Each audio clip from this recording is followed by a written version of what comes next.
We are recording, and we're... Oh, shit. Hold on. Forget that noise from yesterday. I'll keep up. That weird noise I made. I saved it. Here, Kyle and use Kristen that when should hear someone it. gets crunched, when someone gets hit with a mace. Here's the sound Bo caught, or captured and amplified from our show last night. When I was talking, this sound came out of me in a breath. And no one knows what that is. I don't know what it is. It's super enhanced. Like, it was really quiet. Yeah. Normal. Yeah, that thing you hear at the beginning, that's me breathing. And then that's weird. It's really funky. You inhaled on a burp. That's what it felt like. I think maybe a burp and an inhale. That was the theory going here last night with Kim. I told her about it. She's like, yeah, you do that sometimes. I'm like, I'm sorry, I do what sometimes? It's like, yeah, you make that sound sometimes. I'm like, you've never told me that. She goes, well, I figured you noticed. I'm like, okay. Marriage. Ding. All right, here we go. Showtime. For real. In 3, 2, 1.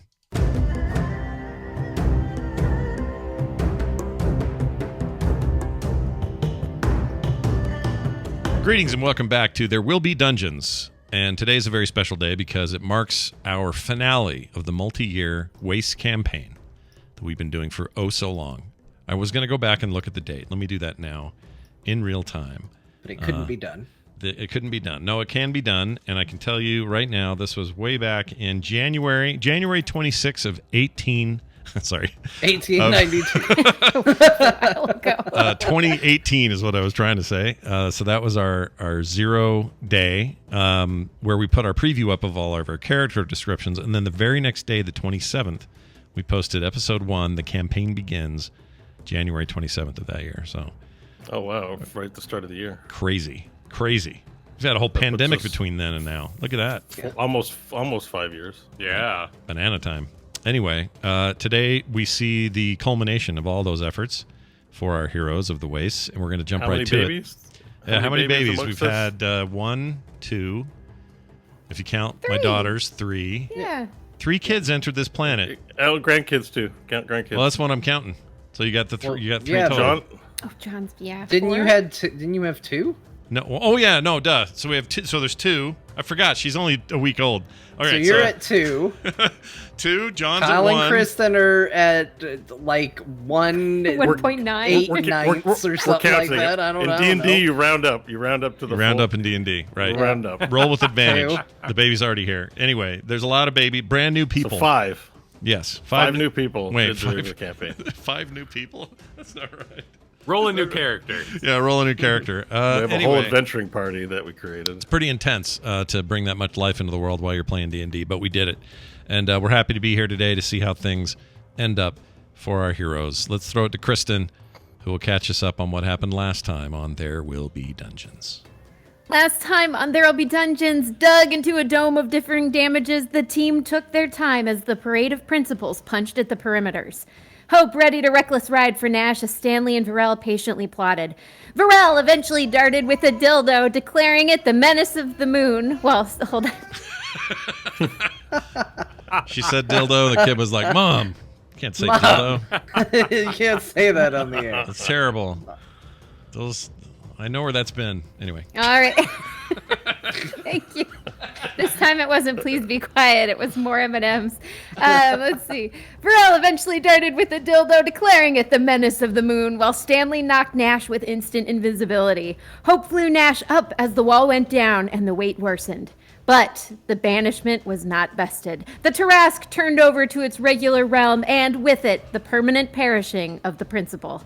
Now rejoin our heroes as they face their fates in the final foray through the fierce and furious features of the Wastes.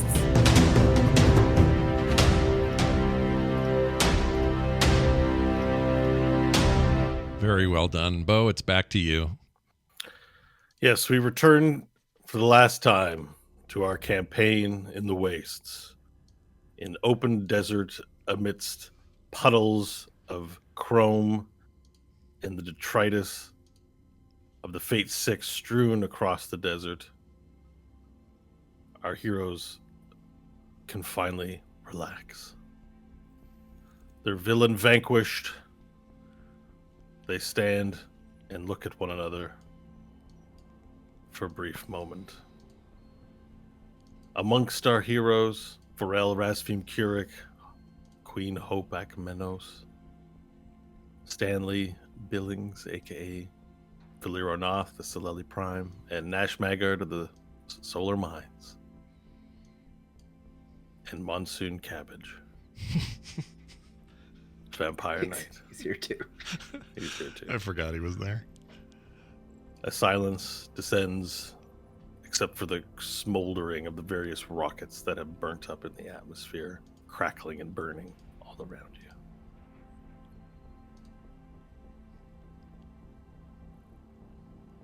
Everyone is left deep in thought about what had just occurred. An infernal from another land had opened a portal and drained the principal's husks of its soul, capturing it and departing. A voice comes through on the radio. Selele, come in. Selele. Yes, what is it? I'm still up on Varel's shoulders, right? Just slumped. Yeah, your strength is 3. Exhausted. Yeah, barely holding myself up. And we have a roll to make. Oh, right, we have an important roll. You want to What get is that that? done now? A D100? D100, I can roll it with real dice, or you can roll it with whatever you want. I want it's up to you. I want everybody to see it. So what is it? Like, it has to be above 33, right? Yeah, it's a 1 in 3 chance, if I'm not mistaken, to recharge your wish or lose the ability to cast it forever. Let's do that. Well, before I get on the radio, let's find out. Roll to everyone. So 33 and lower. 42. Ooh, Damn. that is so close. All right, you still don't get the slot back, but you will have the ability. Yeah, and that reminds me, as everyone's sort of lost in their thought, it comes to their attention that there's several copies of Stanley still in existence, also looking around in silence. So would you answer the Soleli Prime? They don't have the headset in, so you're the only one that answers. Okay. Yes. We've arrived at the moon base. All right, we've finished what we set out to do down here. See to it that the base is destroyed. There's a brief silence saying, "We will do so at once, Soleli Prime, but it may take a bit of time. We didn't bring any explosives with us. Do you happen to know where King Bok Bok is?" Where is Bok Bok? I commanded him to run with his people. He could be anywhere. Not available at the moment. We may be able to supply some at some point. For now, maybe just make sure that nothing in that facility is working or operating. We can destroy it as you command. There are many computer terminals and things of that nature here, but there is a doorway in the back that will not open. I do not know what's beyond. What do you all think? Do you think we should go up there, see to it that this is done properly, or? Do we even have a ship? As I look around at the wreckage. I can reconstitute it. I don't remember exactly how long that takes, but 4 days. I can reconstitute it in 4 days. Which is just about as much time as I would need to recover, I think.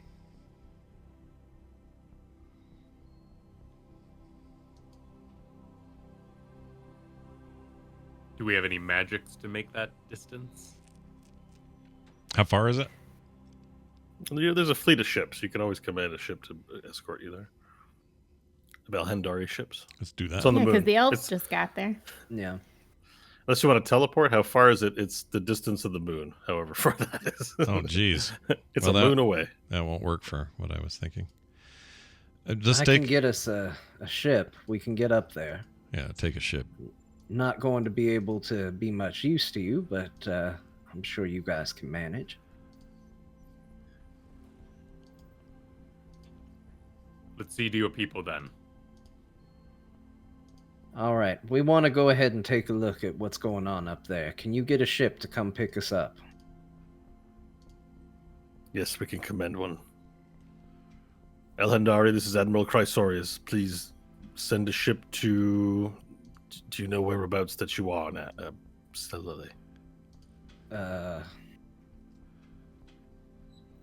We're north of the solar mines, up near the mountains. I don't remember what they're called.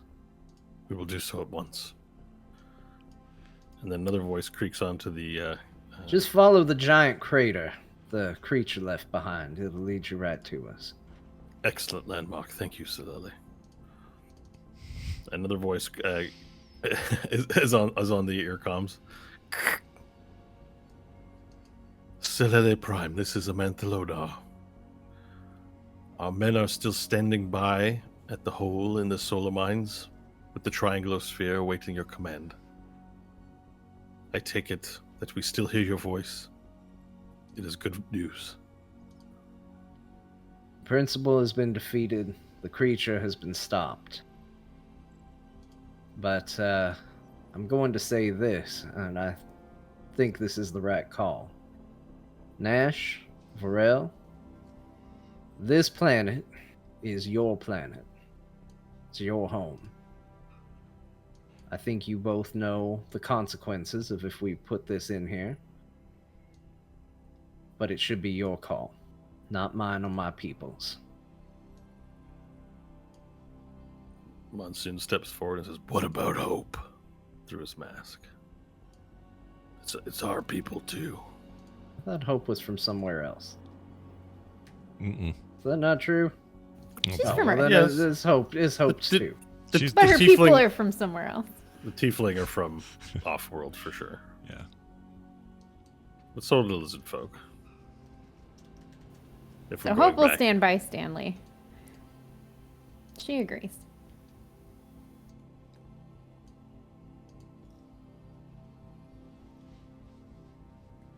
I mean, I don't see any reason why we couldn't do it that way. I'm not so precious about this place. Well, to understand the full consequences, Nash, it's going to make this planet lose any connection to magical forces. You are going to become just a man. Yeah, but No magic to command, nothing. that's okay. I've had enough of my magic, and besides, it's, you know, my kids and my wife are really my concern.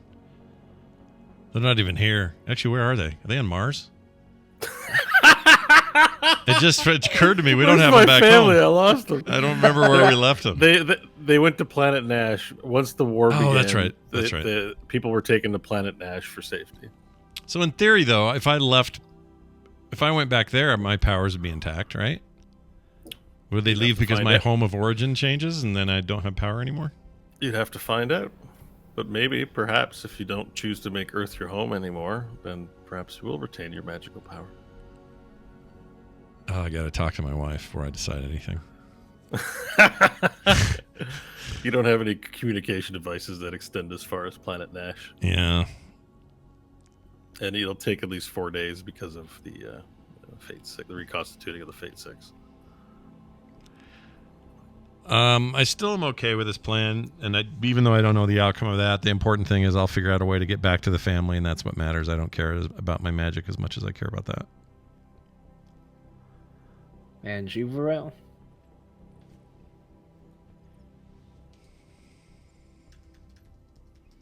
Getting rid of magic would be nice.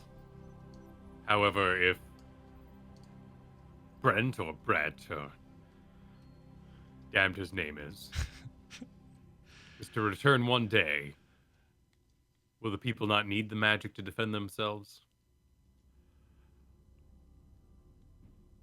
Or Well- would it cut him off? In which case, I'm for it.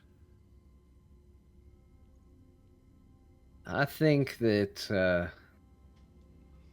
Brent or Brett, if he had the power and influence to just take command and take from our planet whatever he wished, I think he would do that.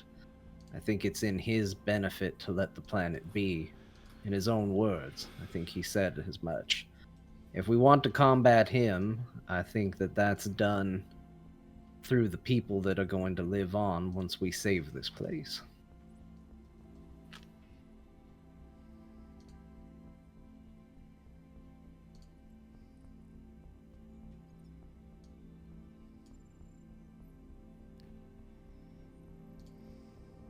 Have all of Nash's children become babies, or are they still all objects? And would they be stuck as objects if we destroyed the magic?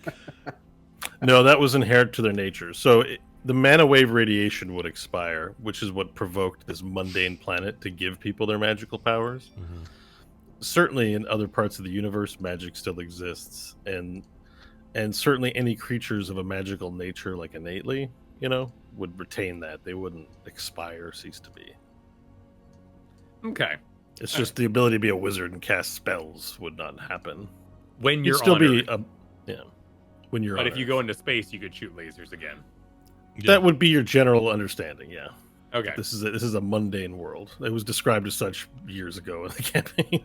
Okay. That's why nothing exciting ever happened here with the gods and the D&D fantasy until this time. All right, then I would turn to Hope then. And say, well, Nash doesn't even know where he lives. So I believe it is up to us to decide. I am for cutting off the planet and leaving only the strength and the will be the thing that decides the future. Yeah, it's the last thing we have to do. It said it would cut off the weir as well. So I agree. All right, Stanley will get back on the radio. We're agreed. Put the device in. Let's do this. Understood, Silele. We will commence shortly. And the radio goes silent. And as the silence carries out over the desert, a monsoon turns to you, Hope. And he steps forward. And he says, "You've done well, young girl." He takes his hand, reaches out to your cheek, touching it, and he says, "In another lifetime, you will make a great leader for our people." And then he lets go, and he says, "I have lived long enough. I swore an oath as a vampire knight when the dragons came to protect this earth. And I fulfilled that promise. I've dishonored myself in the years in between, but I feel we can push on. I've contemplated death for many centuries, and now it is time. Goodbye, Hope." Goodbye. And thank you. The realm is now yours. Make it a good one. And then he starts to unbutton his mask, and he lifts up the visor, and the sun immediately hits his skin and starts frying his face. He drops the mask, turns away from the party, and walks out into the desert, continuing to strip from his clothes, removing his shirt and like his armored breastplate and jacket, throwing it to the ground, taking off gloves until he's nothing but a vampire exposed fully in skin, his skin bubbling and burning and steaming in the desert air. And as he begins to melt, his flesh disintegrates away as he walks deeper and deeper into the desert until he's nothing but pants, and the wind picks up the pants and blows the pants away. Hope will watch this and then go pick up the helmet and bring that with her. Very good. Add a Vampire Knight's helmet to your inventory. Ooh. And with that, and shortly, just moments after his solemn death, the earth begins to rumble a little bit. Mild tremors shake all throughout. But it's not a violent shake. It's the shake of illness, of release. And then a bronze mist flies across the surface of the earth and envelops your legs in it. And it almost seems as if the air begins to sparkle. Little motes of color begin shooting out in various places all around you, like a fine mist rising from the ground. And then before you, with complete silence, a giant head of a dragon, translucent and bronze, emerges and rises quickly up out of the desert and flies up above you. This outline, it's translucent like a ghost, but a bronze ghost, flies up into the air and looks down upon you. And as it flies up, you see more bodies of dragons fly up from all around in every direction, as an entire civilization of these creatures begins flying and floating into the air from every direction. Their wings flap. They look wild and peaceful, but purposeful, as they look at you and at the earth. And then they begin to dive.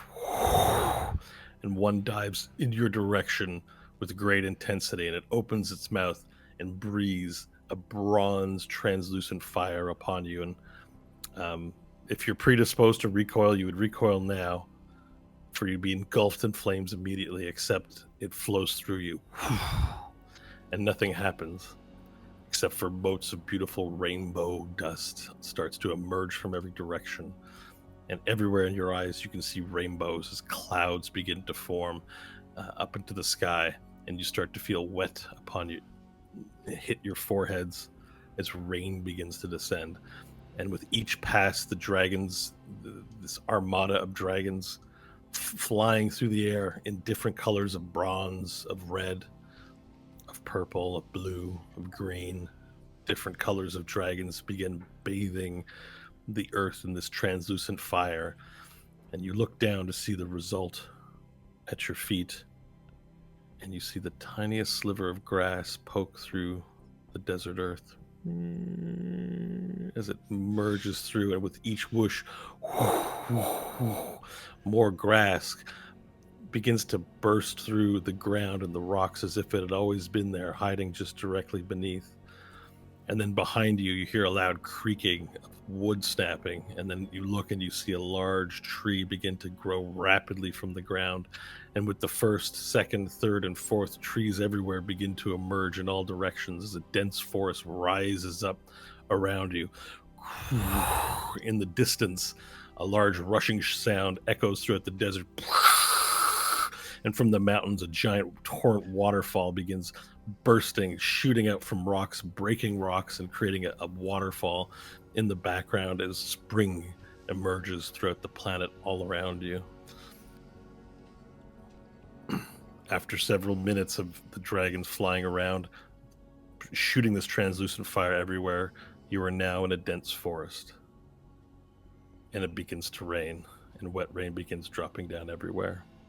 Beautiful flowers emerge in all different colors, dandelions, lilacs, roses even.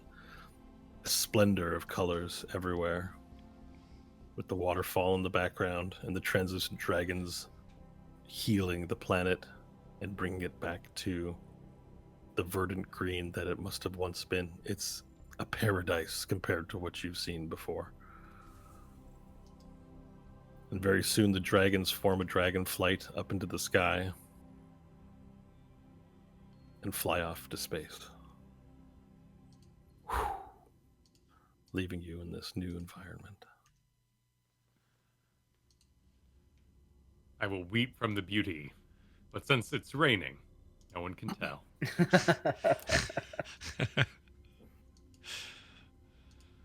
A tear forms along your scales, but yes, it is covered in rain and hidden to only the people who are watching. Stanley just sort of smiles to himself. His head hangs down, still exhausted, still being carried by Varel, and just kind of whispers, "We did it."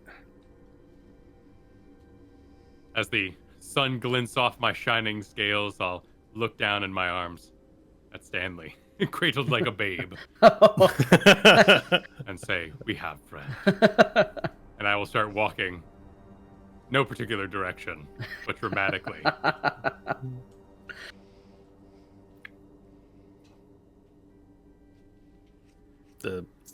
Stanley's, you are vaguely aware as he begins walking off. You sort of, because you're being carried like a baby, you look behind Varel and you see your other simulacrums looking at you for direction. How's everybody looking hit point wise? We can waste a few Stanleys to cure some wounds here. I'm good at the moment. I'm at over 100. I didn't write down exactly how many were left. Oh, there's 6 left. Sorry, I did write down how many were left. All right, Stanley would just have them go and kind of off themselves, casting. Let's see. That's disturbing. Well, you know, they're gonna melt anyway. They're snow people. It's fine. Yeah, that's true. I see. Snow people. Never mind. I'm not gonna do it. Yeah. I know where you're going there. Let's see. What do I have? That's not what I'm looking for. Yeah, they would just go, each one would go cast heal on anybody that's missing hit points. There's enough of them, so we could get everyone. That's a 90 hit point restoration. All right. And so I don't need any, so multiple could cover if that's not enough to fully heal. Yeah, we'll hand wave it. I'm not going to worry too much about the. And then they just the pop nuts and bolts. into snow. You just pop them into snow. Okay. Yep. Poof, poof, poof, poof. They poof away into snow after healing the party.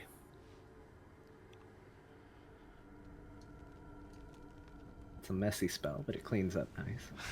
Okay. Like snowmen in the rain.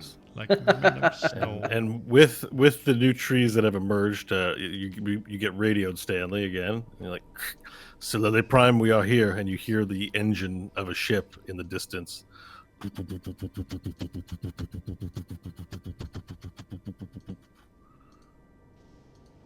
We have the Bok Bok.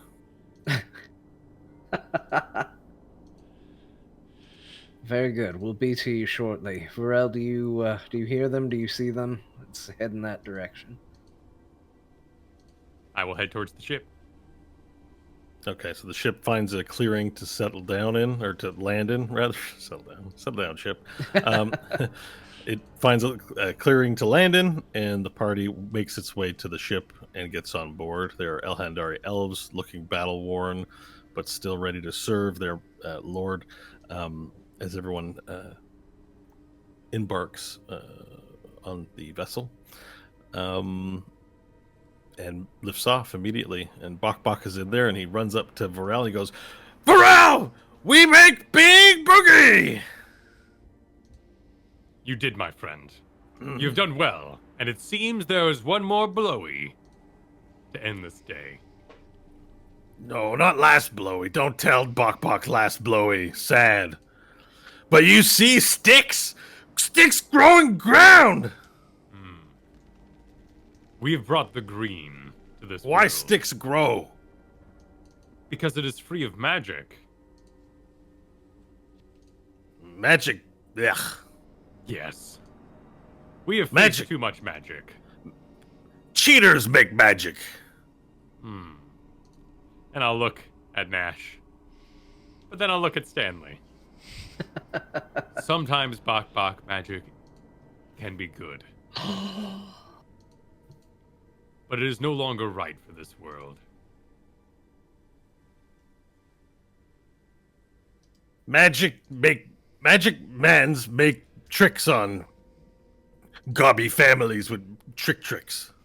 No like. And tricks will continue. For what is a car but magic of another kind? Not consider. Hmm. In fact, you might be the new wizard of this land, with your blowies. Blowy magic? Yes. Yes, not sure how work. Just make fire and then blowy happen. With special stick. Only Bok Bok know to find. Bok And Bok if we good.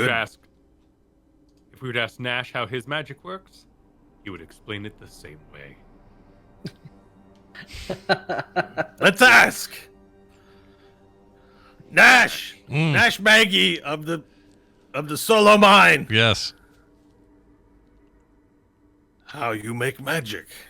I don't know. It just kind of comes out. Teach Bok Bok. Well, I don't think it works. Magic like finding blowy. Say Varel. Actually, Nash would want to fire something in the air to see if the stuff still exists after the cleansing, right? Okay, you gonna just fire a firebolt? Inside Yeah, the ship? just to see. I'll just do a quick cantrip, firebolt out into the nowhere. I don't want to hit anything. We're in a ship. Is there a window or like a porthole or We're in a spaceship. I open a window on the section. Good point. no- Gets there's no sucked window. out. That's untimely end for Nash as he floats through space. All right, I know what I would do. I would, when I conjure a fireball, there's kind of a moment of like, where it kind of like builds in my hand before I do anything. I just do that part. I don't have to huck it at anything. You gesticulate various efforts with lots of concern on the faces of your companions. However, no magic produces At all? at all. Okay, what if I... Hold on, I have a sure way. 1 second. I'm going to cast a shield on myself. And nothing happens. Shit. All right. Thought that would work, but it did not. It did nothing, eh? Your connection to the mana wave radiation seems to be distant. You feel naked almost in a way. You can't affect the world around you. I'll pause, sort of look at my hands, look at Bok Bok and say, I can't help you.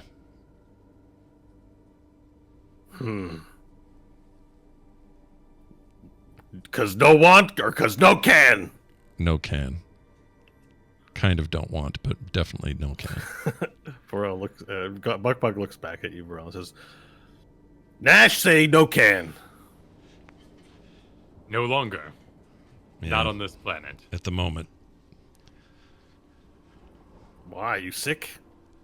No. Did you Bok Bok, did you see what they did to the ground? Make sticks. The ground makes sticks. Lots of sticks. Well, Don't know why. You know why? I mean, it's a little much to explain here, but the effect of it was it took my magic away. Well, difficult day for Bok Bok. Bok Bok no like magic. Pharrell changed mind. Now no one know magic. But blowy still work? The blowy still works. Then I am the best magic man now. And you will be feared as such. Not only am I King Bok Bok of the Gobbies, but I am Master Magician. Fear me. He's very impressed with himself. He put his Power hands. immediately went to his head. Maybe Bok Bok rule Big Boogie. Be big emperor.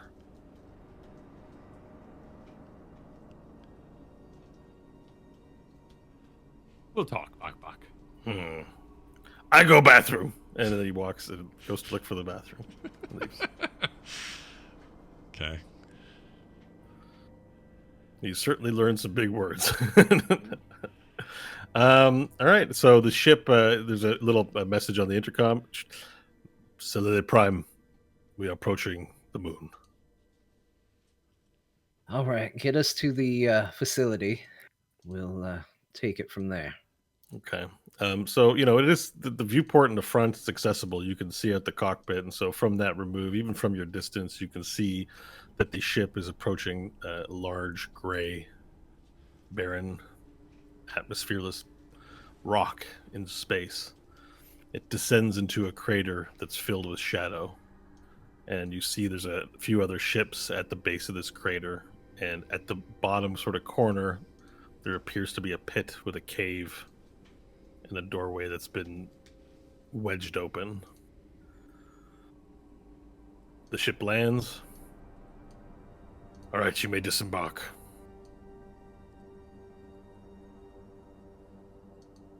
Oh, all right, Solidity Prime, we are here. You may disembark. I didn't mean to say it with such a foreboding voice. Just haven't had dinner yet. Well, soon enough then. And the ship, the catwalk lowers.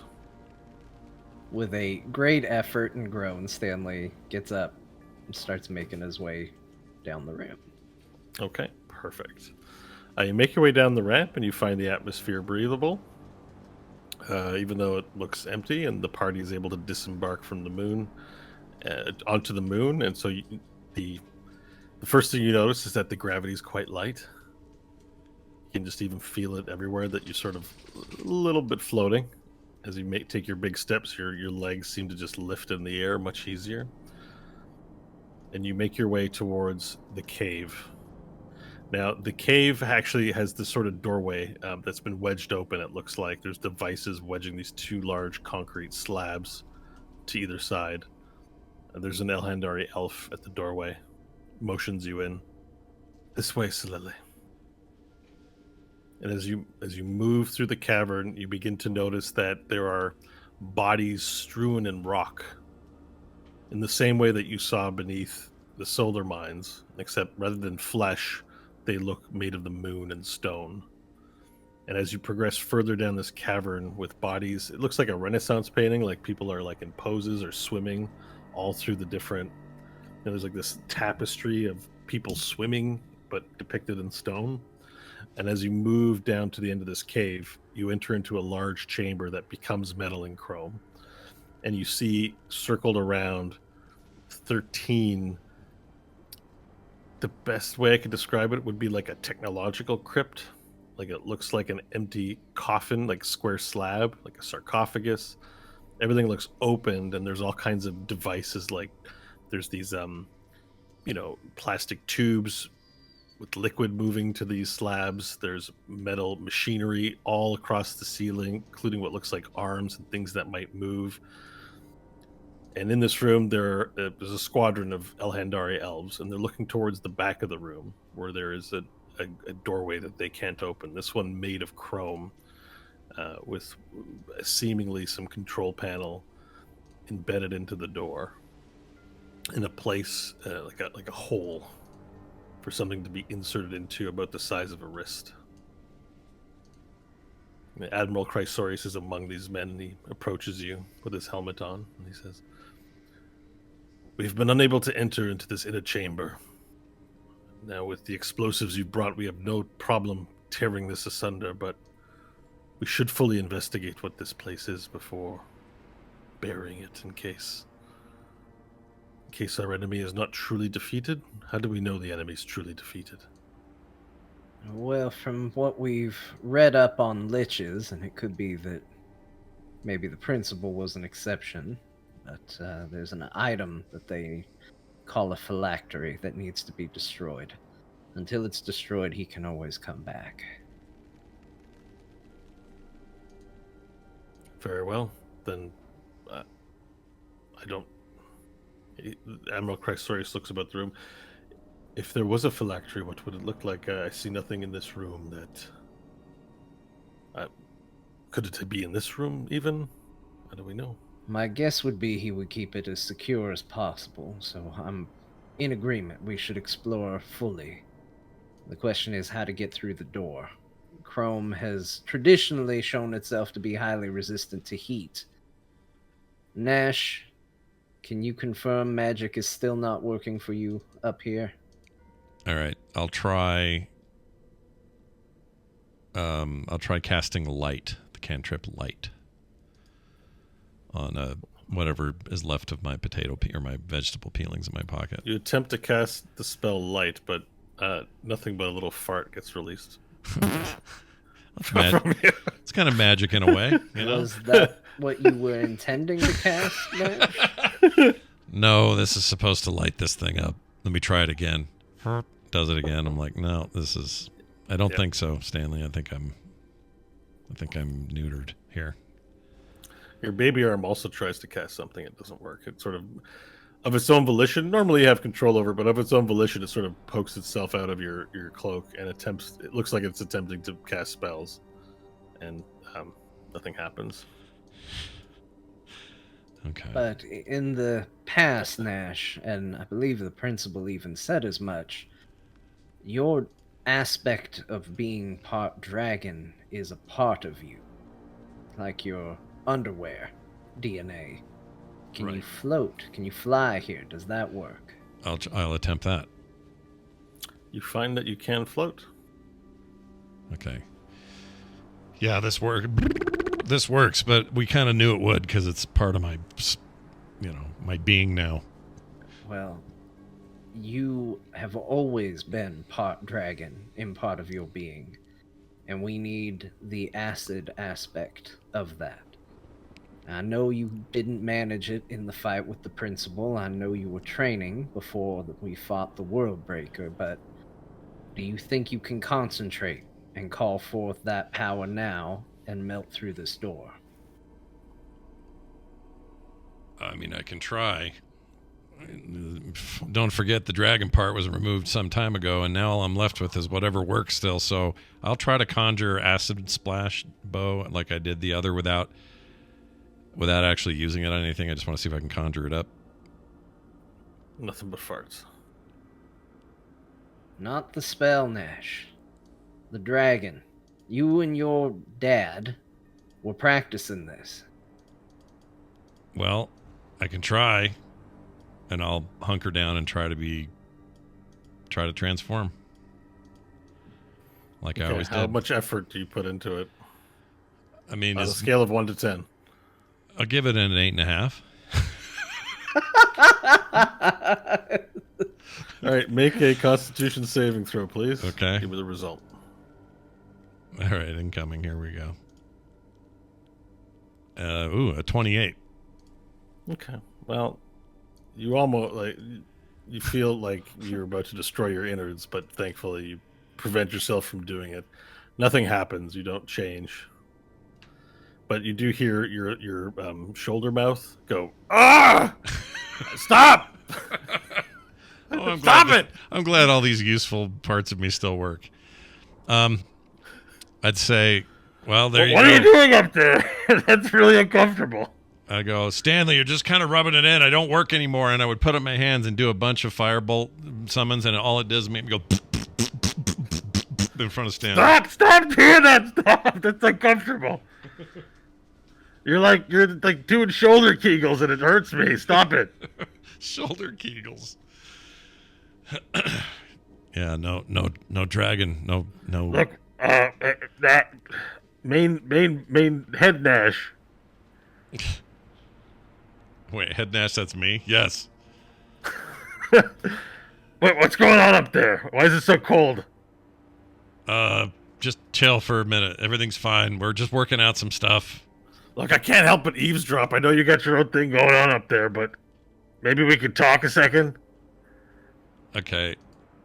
You know what? That's a good idea. And I'll pull my finger up to Stanley, like, wait a second, and I'll turn around and go over where I'm kind of alone. Not alone, but, just with the voice. Okay, you turn around and you're just Gonna do it in front of other people. Yeah, I'll just do it in front of other people. I would say headphones off, but the conversation's happening so loudly that everyone can hear it. Yeah, anyway, they'll hear it. So, That's yeah, fine. Unless I can do it. Yeah, I doubt I can do it with my mind, so, yeah. Listen, I heard that maybe we have a dad. Yeah, he's gone, though, and wasn't much of a dad, so don't feel bad or anything. You didn't miss out on anything. It's all fine. I've only been alive for a few weeks, so you're kind of just my dad anyways, I think. But you have a dad, and your dad, well, passed away. Okay. Yeah. We fought him. And, I don't know if you where know. are we now? Why are we here? We're up in a spaceship. We've left Earth. It appears I've lost my powers, with the exception, if you want to call them powers, of you talking and the arm moving, and I can still float around. That's about it. But I heard someone refer to this as a moon. Are we on a moon? This is a. Are we on the moon? Are we already Yes, you're on the moon. Oh, then yes, we are on the moon. It's a moon. I didn't know we were Okay. already. All right. I'm glad I'm helping follow along here. Clearly, you should rely on my help a little more. I probably could come in handy. You have 2 ears. All right. Yeah. I was aware of that. So this is your dad's place. Yeah. Yes. What does So that? What does that have to do with anything? Well, maybe you can use this place the same way he can. Expound. What do you mean? Well, You mean tap my powers because we're here? There's a door, right? Yeah. You can't get in because Yeah. it's locked. Yeah. But what if it opens for you? I mean, we could try. Let's try it. Yeah, go and I don't know, do something with the door. Okay. I'll do that then, and I'll tell Stanley that I'm doing it. Hey, my other mouth has an idea.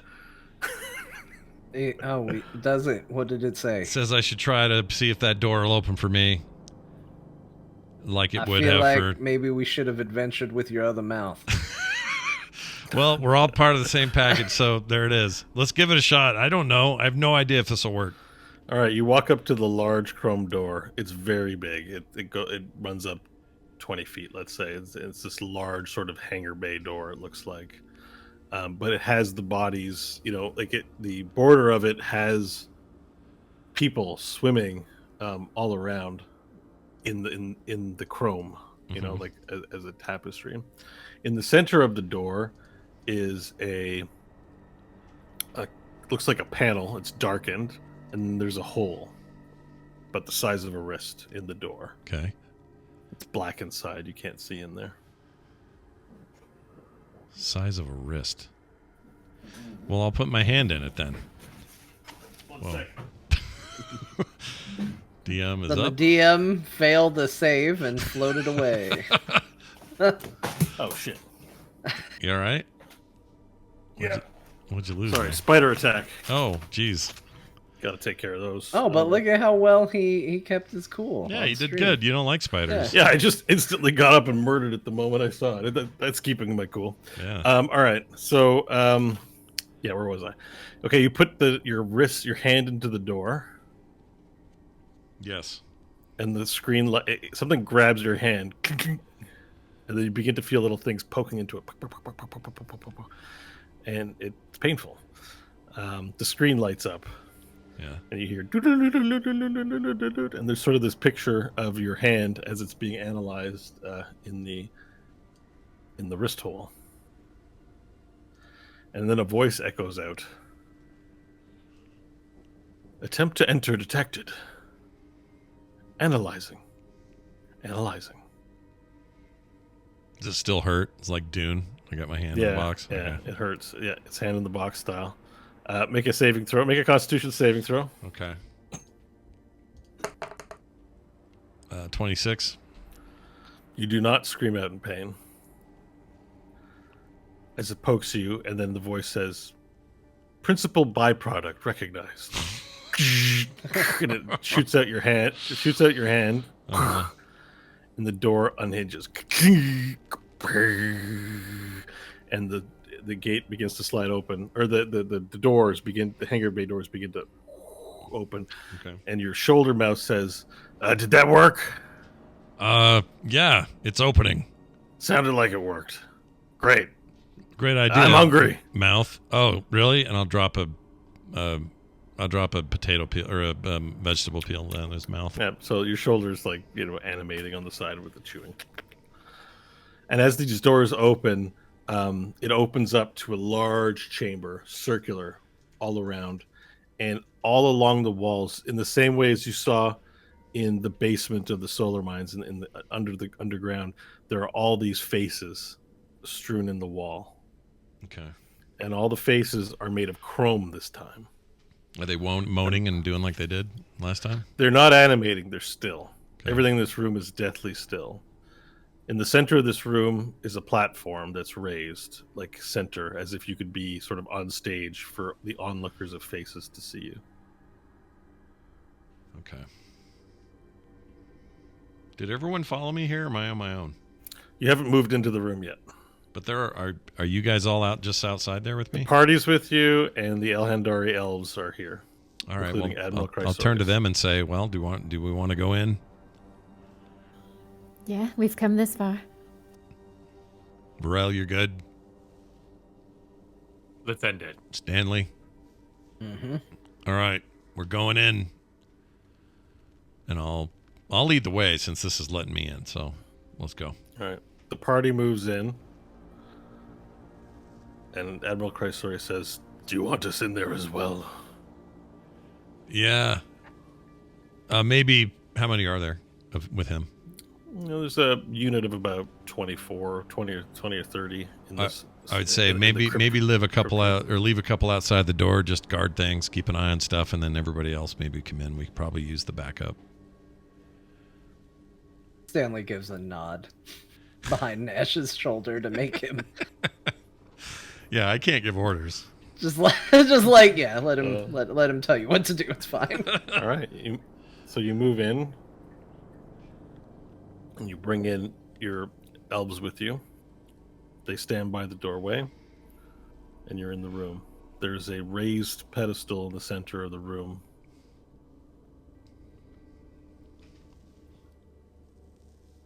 I'll And approach nothing it. but endless faces all around in circular formation in the door. And again, they're not moving or talking or anything. The door is open. Yeah. I'll walk up closer to the pedestal or the whatever it is. Yeah, it's like a round sort of raised floor in the center. Okay. Just think of it as like a raised stage. There's like a ramp to go up, and then you're raised. Okay, I'll walk up that. All right, you walk up the ramp, and as soon as you hit the ramp, a light from the ceiling, an unknown spot, as there's just faces up there. Actually, Stanley, you can see from your vantage, one of the faces, their mouth is open, and a light shines from the mouth atop Nash. Ugh. The doors begin to close behind you.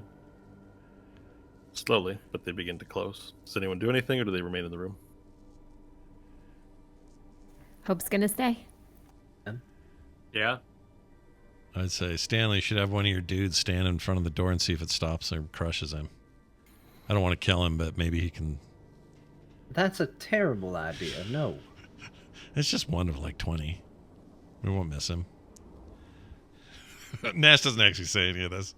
Stanley looks over at Admiral Chrysotis and goes, "Okay, you don't have to listen to him anymore." All right. Yeah, I don't react either. I'm just going to look, but I'll stand there. All right, as the doors begin to close, it's nearly done. I'd just like to know who's standing on the stage.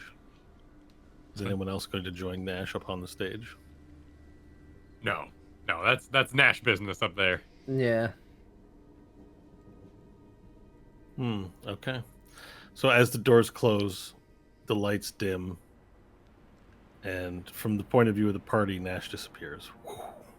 Whoa. Nash, the world, the room itself falls away, and you're now floating in outer space. The heads remain, and the steel heads float all around at free, and they begin animating in this new realm that you're in somehow. The heads float around quickly, and then one head comes to you in the direct center, large, and addresses you formally. Nash byproduct, N4SH. Why are you reporting here? I'm not really reporting here, I suppose. Where are my friends? There were others who were with me. Who are you? We are the Council of Faces. I know not what occurs with your friends. You have come here to commune with us. What wisdom do you seek?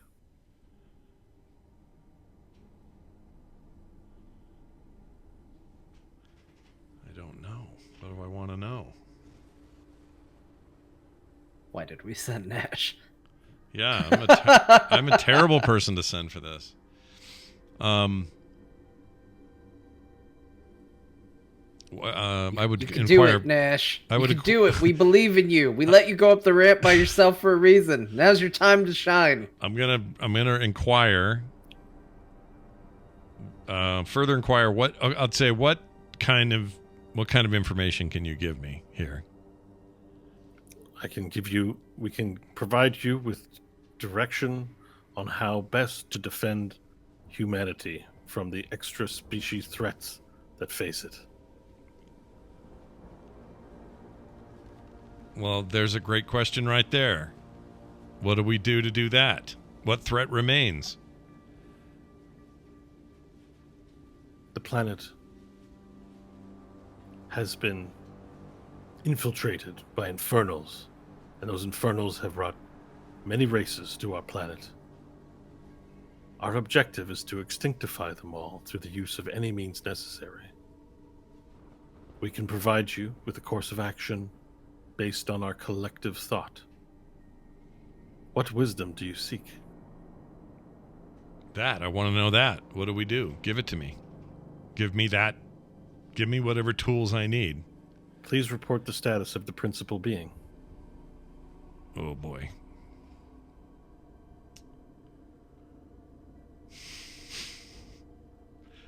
I would say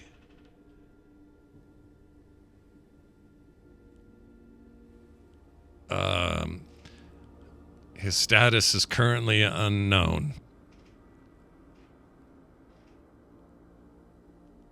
Another face comes up towards you and says, "We know you are not truthful." Another voice comes by, "You are of the principal's making." "We are of the principal's making. We share entity. We share being." Another head comes towards you. "You are us. We are the tool. We are the vengeance of humans."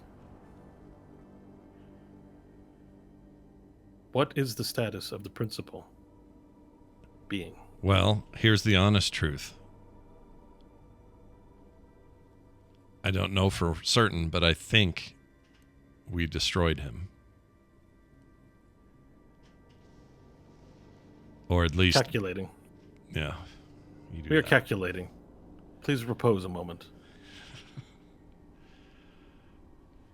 A course of action has determined. We have wisdom for you and for SH.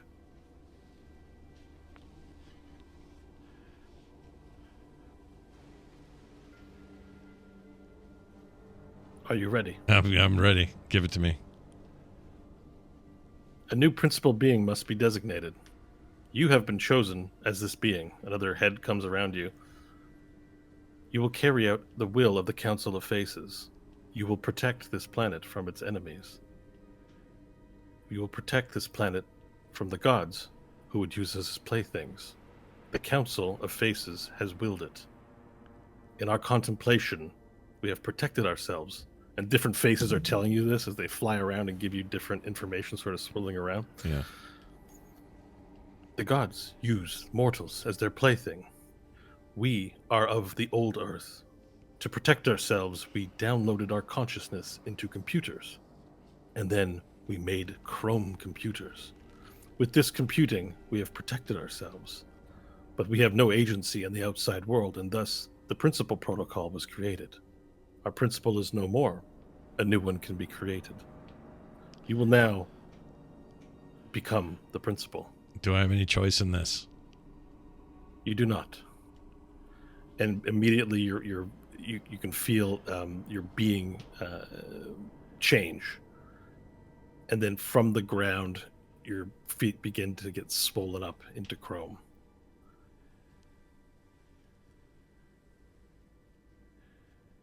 Please do not resist. It will be over soon. I will still resist. Okay. Even if it affords me nothing, so... Oh. Make a Constitution saving throw. Okay. Shit. 13.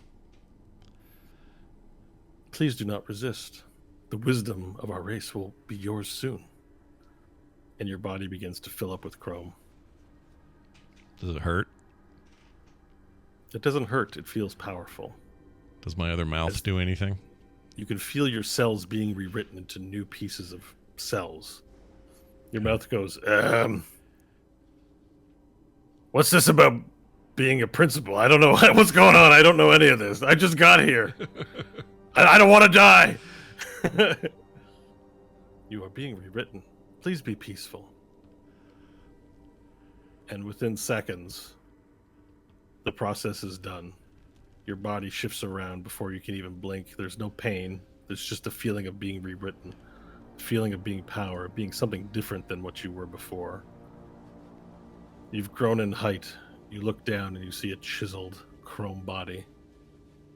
Ley lines of power. You look at your hands and they shine chrome back to you.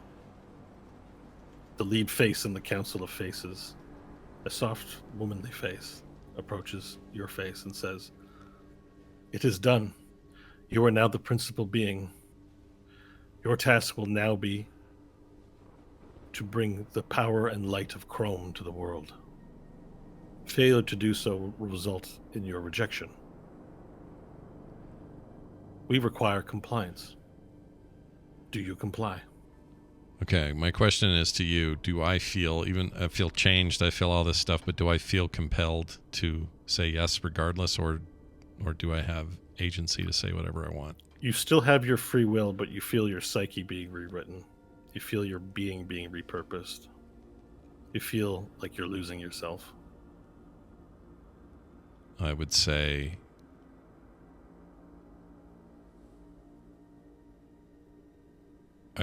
but my family. What about them? Humanity is your family. You were created of the principle. Your purpose has been set since your creation. You are seedling for principal beings. You will create seedlings of your own. Proper reproductions of yourself. But I have children and a wife. Such aberrations may be possible, but your fate is of a higher purpose. Ignore that fate, and we will dispose of you. Dispose of me. Describe disposed. What do you mean? Just put back to my normal self? Previous self? No, you will be, we will retain you. We will carve off material from you that we need to create a proper principal copy. We thank you for returning home. Your purpose is our purpose, the protection of Earth.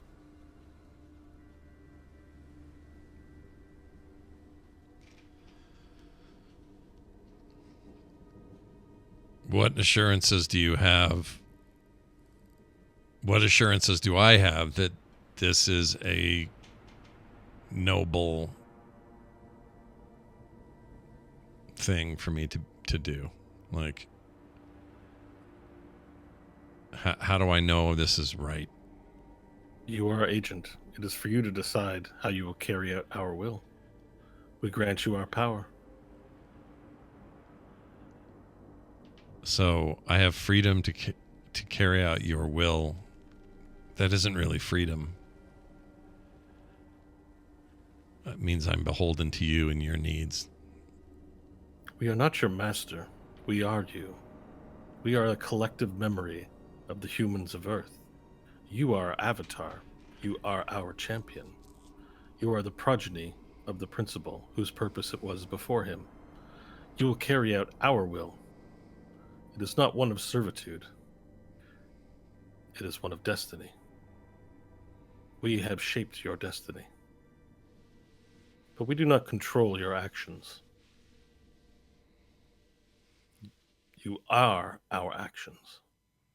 And you begin to hear the voices sort of creep up in a small chorus in your head.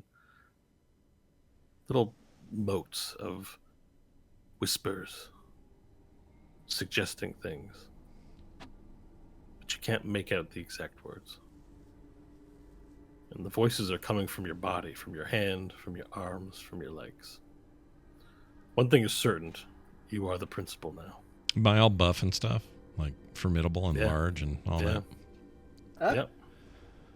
And you feel power returning to your hands. Okay. Magical power. Yeah, I was just going to ask that. One thing you do notice is that your baby arm is gone and your shoulder mouth is gone. And you no longer have thermal underwear DNA. What, the mouth is just gone? It's just gone? It's just gone. And the hand's there's no hand. You've been rewritten. Damn, I don't know why that upsets me more than scars anything. are gone. Your nature's hole is gone. Or nature's pocket is gone. Nature's pocket is gone? Your form is perfect. Your physique is flawless. Okay, but on an emotional level, what are my feelings right now? That's up to you. You're the player. I can still do that? Yeah, you are still you, but you have ascended to this new form, this new being. It's confusing. And you may be mourning the loss of things as you change. Whatever you're feeling, you're feeling. You walked into this machine, and your fate is being taken from you. I will sit up straight, pause for a moment, and then say,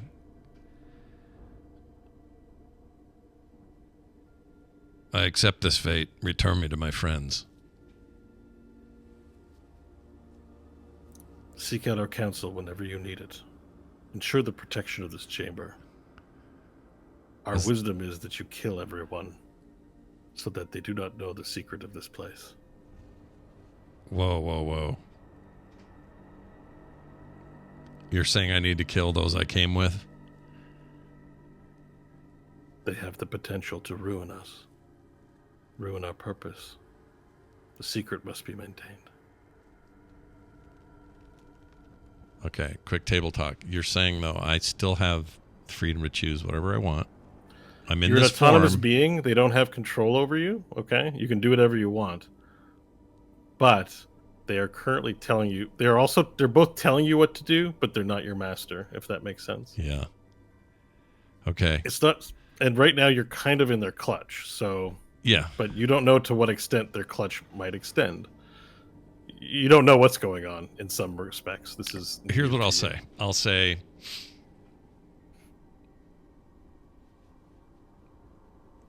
I accept this fate. Let me return to, the earthly plane or whatever.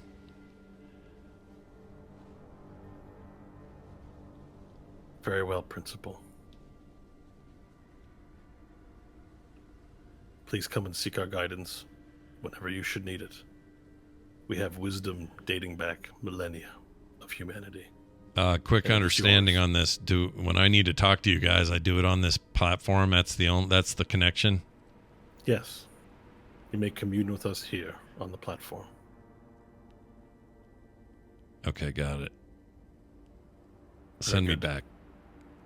We will begin working on making replicants of your body in case you lose one. And with that, everything snaps back into place. The faces snap back into place. Your friends snap back into place. For the rest of the party, Nash appears, a fully formed chrome buff man, basically Principal with Nash's face before you. So I don't look like... they know it's me, right? They don't go, shit, the Principal's back. They know it's me. They don't know what they're seeing. They're now, we're going to give them time to react. But it's physically, you look like a buff, Thanos body-sized chrome man, but it has the handsome face of Nash without scarring or anything else. And no disfigurements. Ley lines of power all over. And it appears before the party. I mean, Stanley wouldn't recognize a handsome Nash, and he would just see the Principal back. So, weapon drawn. Yeah. Chrome's Bane bared. All right. The party looks at you. They don't recognize you, and they have their weapons out. I would say immediately, almost. I would look around and know, and I would have expected this. Because how else would they react? Of course they're going to react this way. Is my eye fixed and everything? I don't have a... You don't have a red eye? You have a perfectly handsome, chiseled chrome face. Jeez. It's pretty hot. I'll look at everybody and I'm going to say... I'm going to step off the platform, first of all. Slowly. Just so I'm not on it. Okay? So I can't get risen back up into Faceland. Okay. For what I'm about to say. So I will step down slowly. And then very quickly, I will look at them all and say,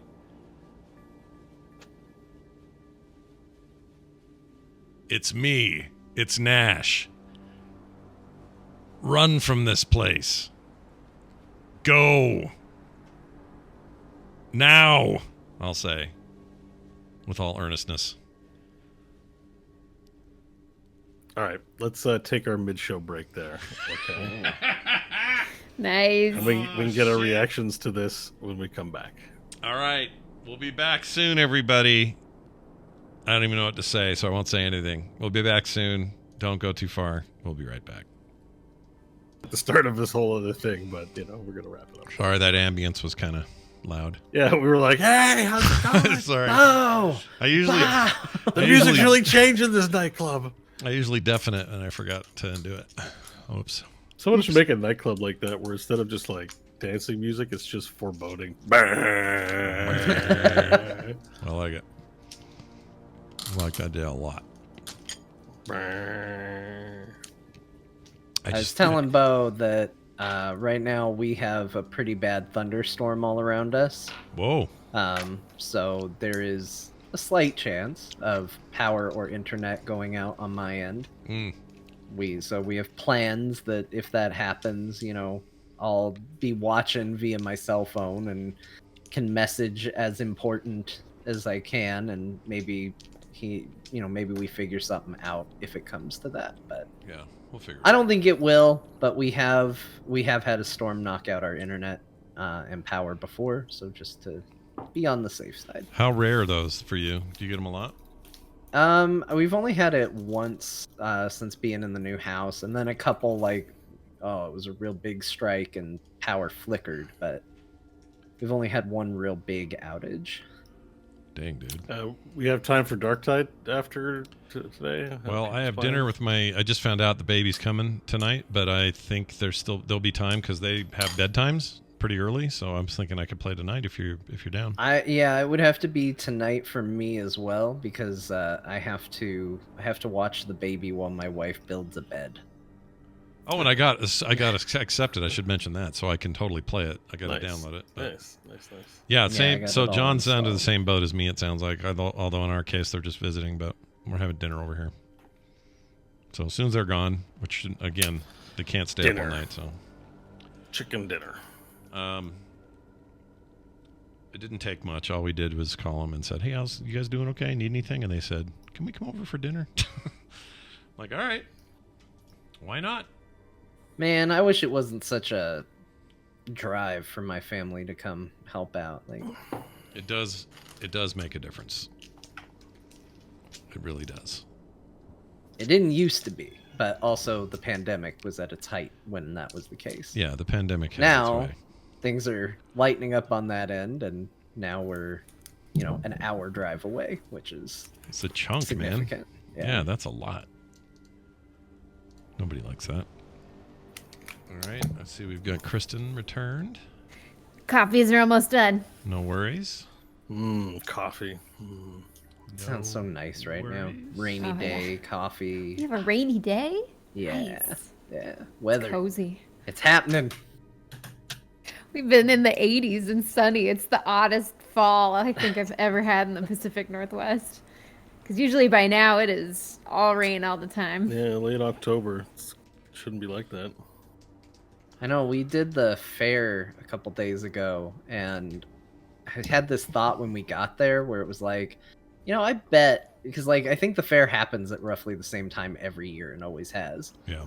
I was like, I bet that back when they were originally doing this was actually done as like, oh, this is a great time in Phoenix. And now I'm out there and it's 97 degrees and I'm like, it's so freaking hot out here. Why are we doing this? Why are we doing outside activities right now? Yeah. That's like dead center in the summer for us. Right now it's like beautiful. Today was so nice. It's like 70 degrees out, sunny, breezy. Oh. Yeah, we got to have the windows open today. It was really a nice treat. All the leaves are brown and orange and red. It's like living in New Hampshire here for a hot minute. Then it'll get snow, and then I'll complain that it's not hot enough. So, see, that sounds so nice. I miss having all the seasons. I miss it so much. I do like having seasons. I will say that. All right, I think we're ready. Are we ready? I could do without winter. Hello. Personally. Hi. Hello. It's Kyle, everyone. I'm back. He's back. And that means we're ready for part 2 of today's event. Bo, it's back in your court, sir.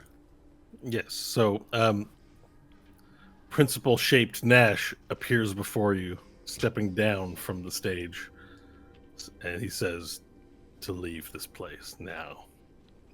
Run. The Elhendari elves have their weapons drawn, as do the heroes of the Wastes. Why? I would go.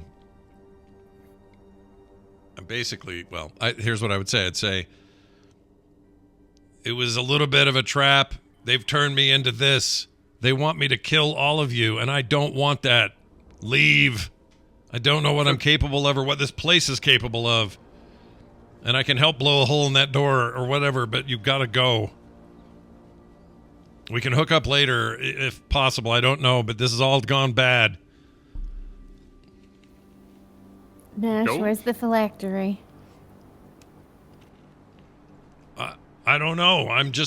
This is all you're getting from me now. I don't even have my little hand anymore. I go, look, I'll point at my neck. Look at my eye. It's all fixed. Look I got a chrome wiener and I don't even have the hole I used to have. Like I'm go all out and let them know it's me, but I'm not me anymore. It's also part of some deal where it was foreordained that they were going to make me the replacement principal. I didn't know any of this. But you've got to go because they want me to kill. They say I'm required to kill you all, and I don't want to. Well, then don't. I won't, but I don't know what this place. I don't know what else. Then let's all go. Then we got to go. We got to get out of here. I don't trust it. If they think I'm turning on them. If they can make me, they can unmake everyone. I think. I don't know. I don't know what they're capable of. Who's they? What? Say it again. Who's they? Oh, these faces. When did I disappear while I was gone? Did you see me for the whole time, or did I disappear? No, you vanished. Okay, while I was vanished, these heads up here, these chrome faces, they come alive and came with me, and they zip around my head and tell me a whole story, and then transform me into this, and say that this was always meant to be. I'm the seed of the principal because he's been destroyed. I have to take over. It's all pretty grim. Nash, you're making as much sense as you always do. You are still yourself.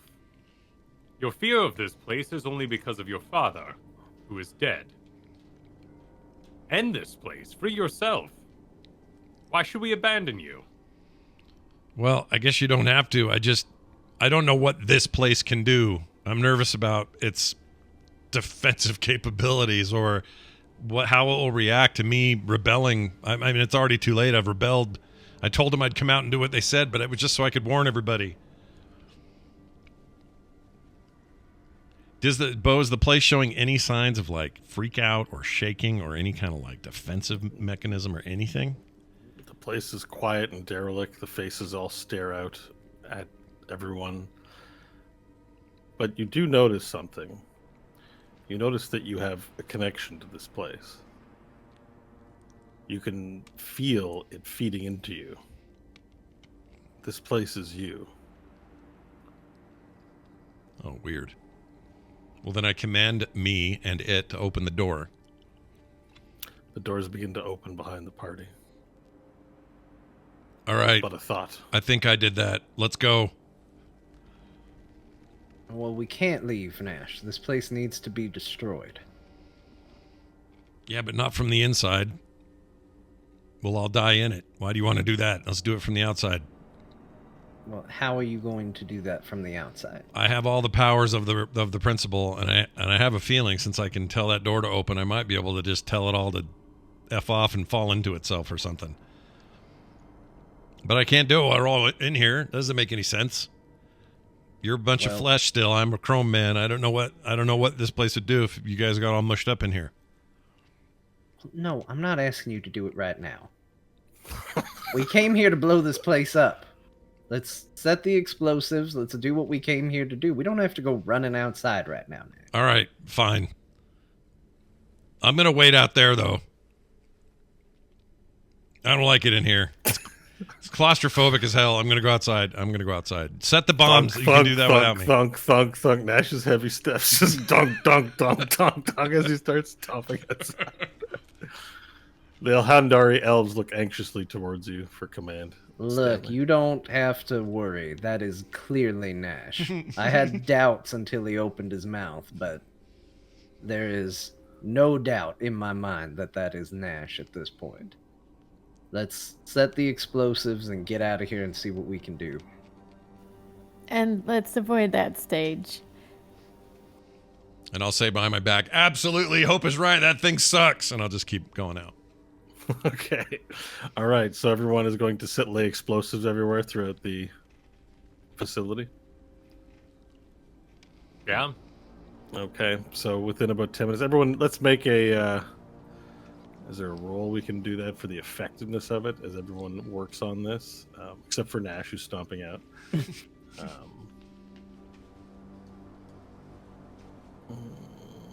What's a good roll for... There's no roll for... All right, you just set the explosives. It's explosives. Not complicated.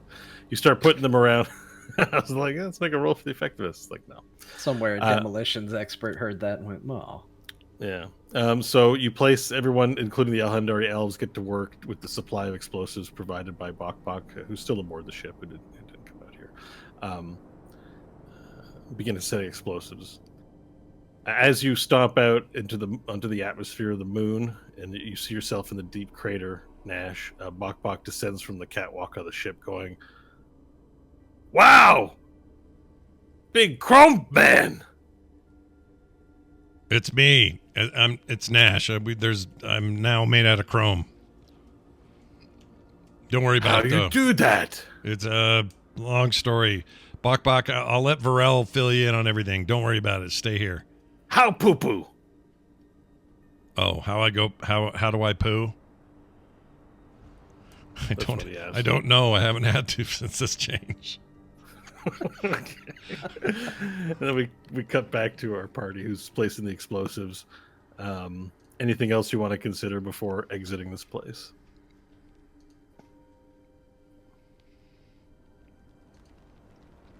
No, not on my part. The explosives that are set, you give the command. The Elhandari elves begin exiting quickly. The three of you take a last look before departing without any further desire to do anything. You also all exit from the cave back to the atmosphere of the moon. You see Principal Nash communicating with Bok Bok. The Elhandari elves begin loading up on the ships. Do you know from where that you'd want to detonate the explosives? You have a remote detonator. Let's go and be in the ships then. Get some chrome splashings. Get as far away from it as we can. Thunk, thunk, thunk, thunk, thunk. Nash enters one of the ships super heavy, leaving indentations on the metal where he steps. You're very heavy.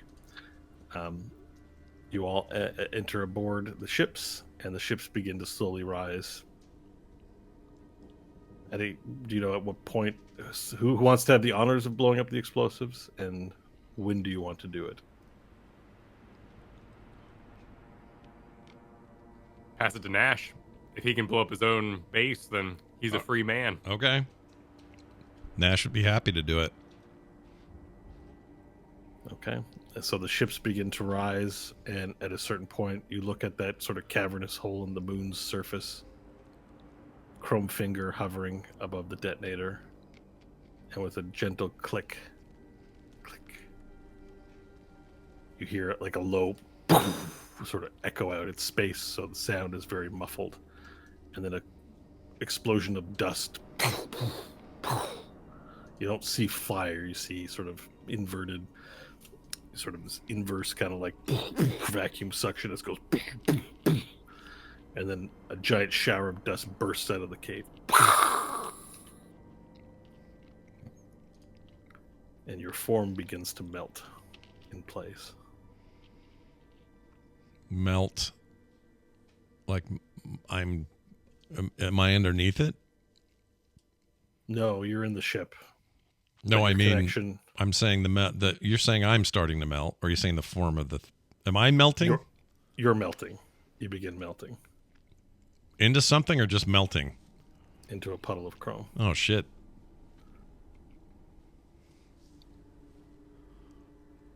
You're aware that this may be the end. My mind would race. I would say, can I be vocal? Yeah. I would say, this could be it for me. If this works, it was worth it. Take care of my wife, my kids, make sure they're taken care of. And finally, I remember way back in the days in the solar mines, they let us watch an ancient film called Terminator 2, Judgment Day. And then I would sink and have my thumb up as I went down inside. Like a Terminator. Those are the last vocalizations you hear of Nash Maggard of the social mines. Nash Maggard of the solar mines as he melts into a puddle of chrome with his thumbs up and his final words melting into place.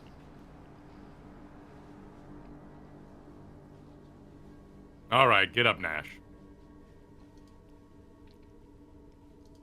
Fine display, Nash. On your feet.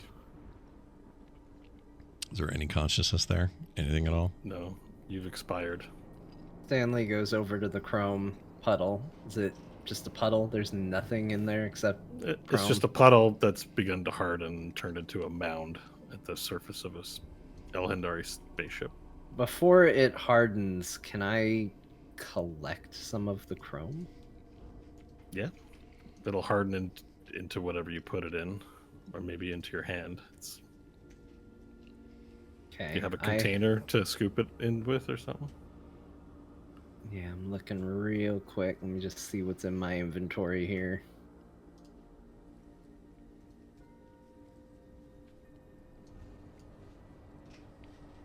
The ship might have some containers, maybe like a box or storage. You could look around for something like that. Yeah. Just find any container that can hold a bit of it. Okay. An Elhendari L, you command one of the Elhendari to go find you something to scoop some of this in. It quickly returns with this sort of glass vial that has a screw top in it.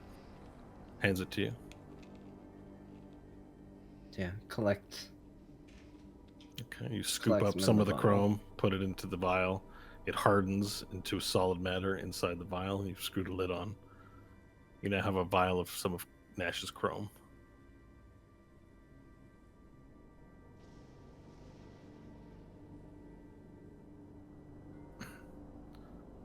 Is he getting up?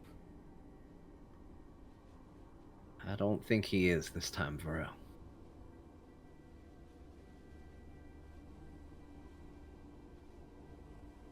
Admiral Chrysorius is aboard the ship and has witnessed all this, and he approaches your side and says, "Many have sacrificed themselves for the future of this realm. Nash's memory will be remembered.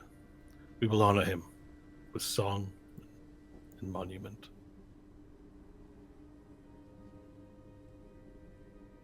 It shouldn't have been him. It shouldn't have come to this.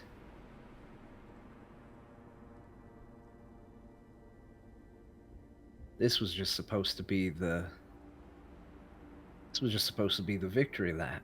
This was just supposed to be finishing the rest of it. And he was supposed to be here for it.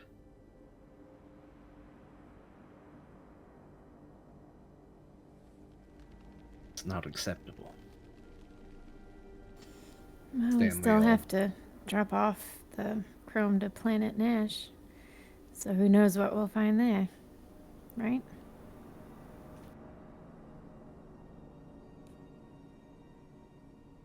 Stanley shoves the vial into his pocket and just sort of walks away. It's unacceptable.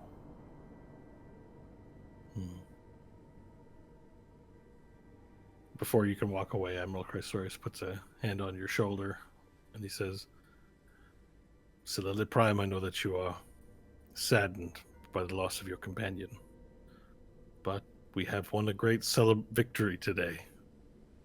The people who want celebration, the peoples of Forel's people and Hope's people and our own. We must bring a message of hope and cast aside our sadness and strengthen them for the eons to come. It's a new dawn. Look, and he sort of points to a viewport where the spaceship is. Look upon this planet. See that it is now covered in greenery once again. It has returned to its health, to its glory, free from its corruption.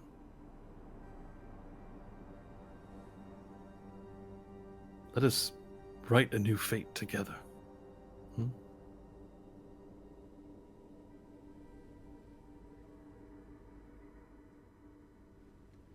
Your companion gave you a great sacrifice. Many have sacrificed themselves for this. Let the people rejoice. And allow yourselves to rejoice.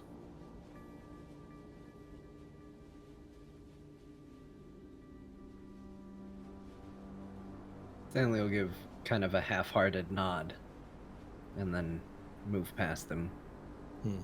Okay. The Admiral looks to you two and says, so, where shall we go? I have to give directions to my pilot. We are tasked with informing Nash's family first, and then we will begin this celebration. Planet Nash. These ships don't have the capability to traverse there. That would require the Fate 6. Stanley will need some time to recover. He's weary from his battles. Then we hold a period of mourning until we can head back there to the Planet Nash. And then we come back and we can celebrate. And where would you like to go? We should probably start at the solar mines. Let everyone know. Okay. So he solemnly nods his head, gives his direction, leaves, and will give direction to the pilot.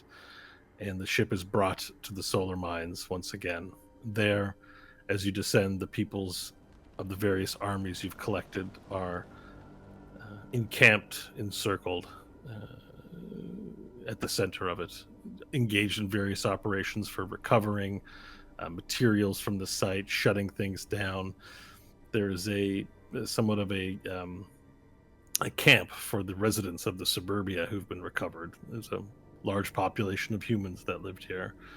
They are under guard, and the peoples are aware that you've descended. Now, we don't have to enact everything immediately. We can have some time pass. You can tell me what your plans in the coming days might be, but the immediate threat is gone, and any immediate need for actions has now passed. So I would ask you guys to tell me what your characters would want to do in this new age of the planet. And keep in mind, when you descend upon the solar mines, it is no longer a barren wasteland, blasted land. There are trees and waterfalls and beauteous mountains and snow-capped peaks surrounding this valley. Even growing where suburbia is, cutting through everything. The magma itself also gone.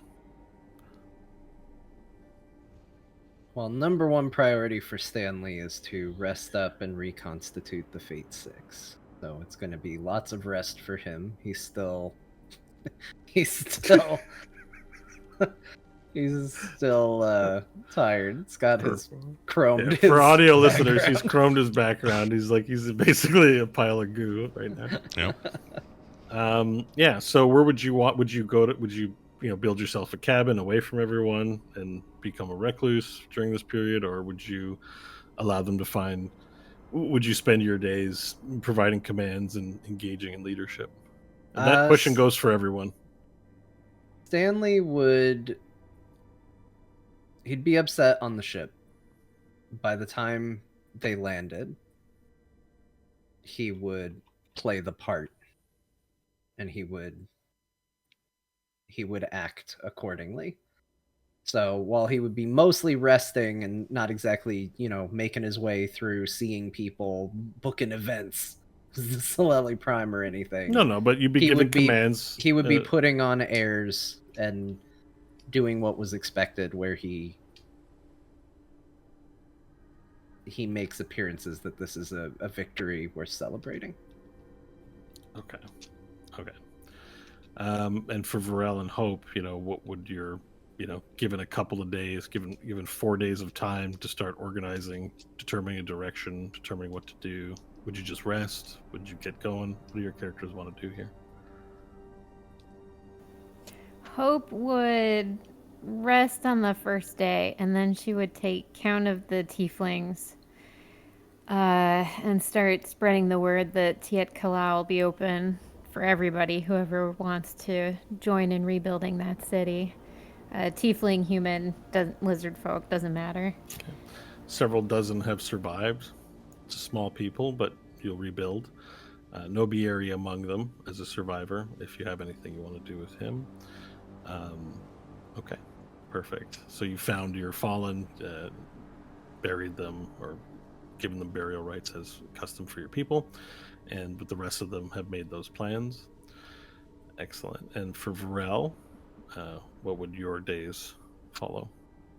Similar question. How many people do I have left? Several dozen. I would say probably a little more than the tieflings. You have about 50 to 60 remaining. Okay. Well, even with the overgrowth and lack of lava, this place would still be a blighted land of suburbia. So I would look to my people to return to Razak Val and be in contact and in trading distance of TWBD. Would your people, and this question again for both of you, would your people traverse by land? Would you have the Elhendari ships bring you there when it's time to depart?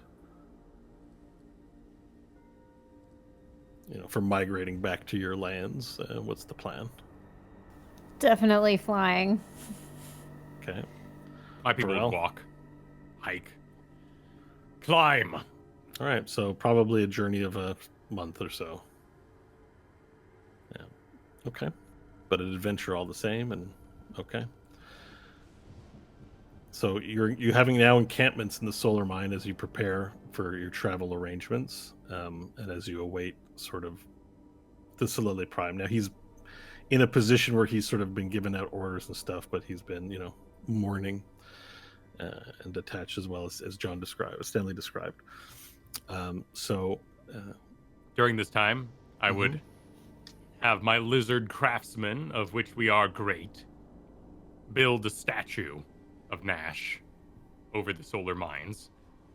But it's very very primal, very caricature in that way. It's the essence of Nash. Looks very much like the totem from the beginning of Indiana Jones with the overly large head. And where his crotch is a great cornucopia that spills forth fruits and other offerings. I love it. Okay. All right, that happens.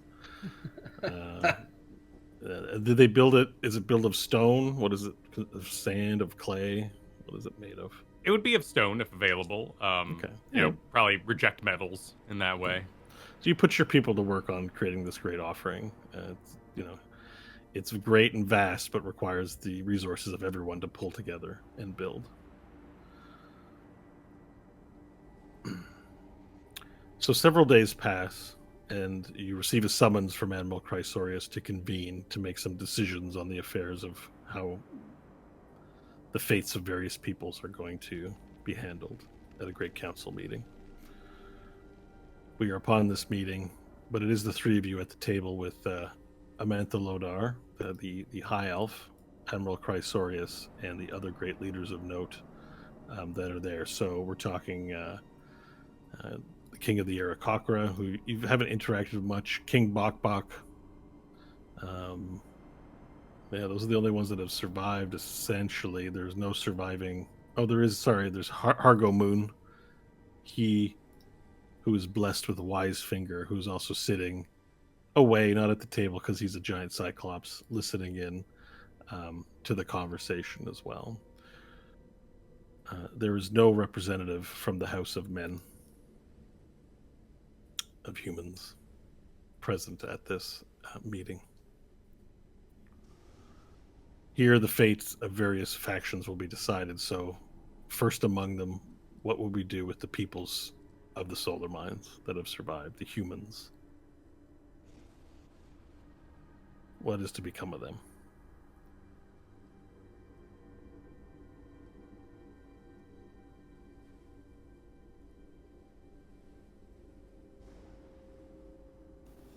Hope would speak up and offer them a place in Tiet Kala. Okay. I'm going to start noting this stuff down so we know where they end up.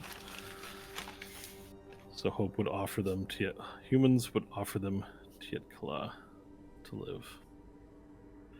Okay, and who else do we have here? So there are the remaining dragon sons, the ancient sorcerers who helped the principal achieve his goals. They turned out not to be aggressive when you met them down below, but they are knowledgeable in arcane ways, and they did help the enemy. So what is to be their fate?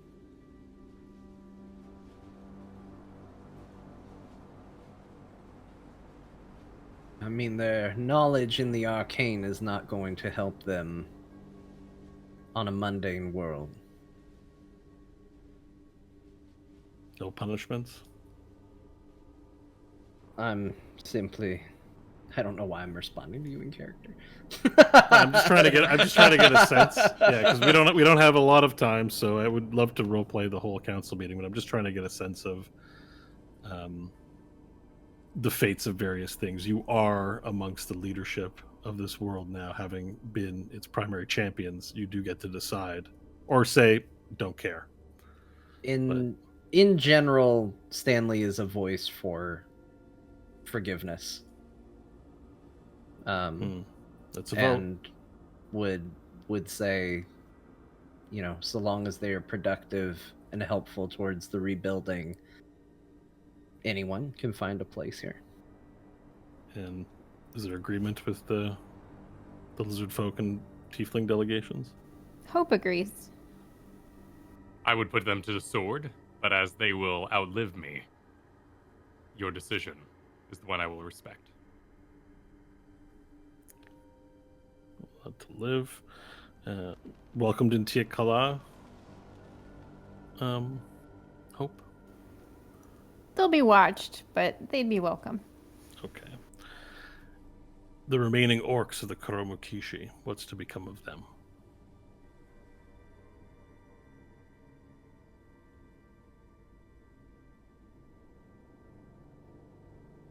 Hope's leaning toward death on that one. Unless the goblins want to take him in, but she won't take him in. I think for them, they should serve out some sort of penance for their aggressions against our people, and I see no better taskmasters than to oversee it than the lizard folk if they want to take them. So Stanley gives that choice to Varel, who isn't here. It's really great of me to give the choice to the person who's not currently. But now we get to choose for him, right? He takes him. He takes him. It's great. I'll make that note, and when Kyle returns, we can ask. Oh, he's coming back. He's back. He's back. It's the best way to do things, really. As soon as you see someone step away, make the decision. Because then they can't say no. Yep. So, hi, Kyle. So what we decided, we were asked what to do with the Kuromukishi.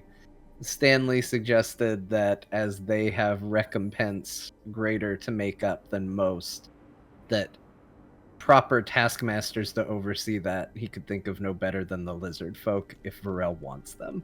Hmm.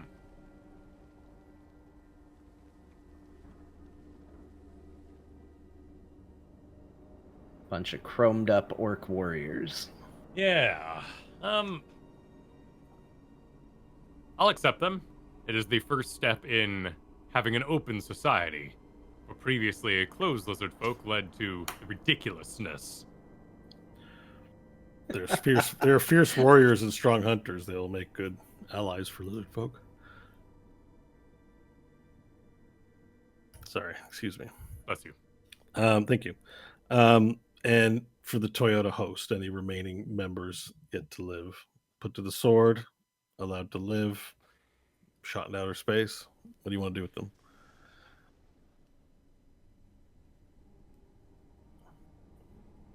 Did Joey Wheelies died, right? What was his name in the Walmart? Yeah, he died. Okay. Yeah. I can't Okay, remember so his name. Hard either. to say if he actually turned coat on us or are you talking about the jeweler? No, not the jeweler. Oh. the Nash's The one enemy. that Nash was making Oh. up with. Yeah. And murder. I have his name somewhere, but I can't think of it off the top of my head Joey either. Wheelies. I don't remember it at all. Joey Wheelies. So, are any of the Toyota hosts like higher ups or leading members? No, they're a horde of savage men, essentially from the wastes that may need shepherding in this new era of civilization, but they represent the massively uneducated masses in this realm. Right? How many? Still number in the thousands. Oh, jeez. Well, we can't very well leave them alone. We'll just make a marauding horde. You could slaughter them all. We could divide them up. Have them serve each of the peoples. You could imprison them. Lowers their number, gives us a workforce. That's a good idea. And then if they perform their tasks well, see if they can join. Diving right into a caste system here. We gotta establish a Gotta base. They call them built- peons for a reason. Yeah, let's get some You're- peons. We gotta you're- collect some wood. You could make slaves of them and Tiakala. They could be a worker force, like you said. Well, it we've counts. been She'd We've been pretty anti-slaves for most of this campaign. I'm saying you're able to decide what to do with them. Maybe they're not slaves, but they're indentured workers of some kind. They crave violence and conquering. It's no place for them in a peaceful world. Right? They may return to their marauding, hoarding ways. Maybe you let them. Maybe that's the fate.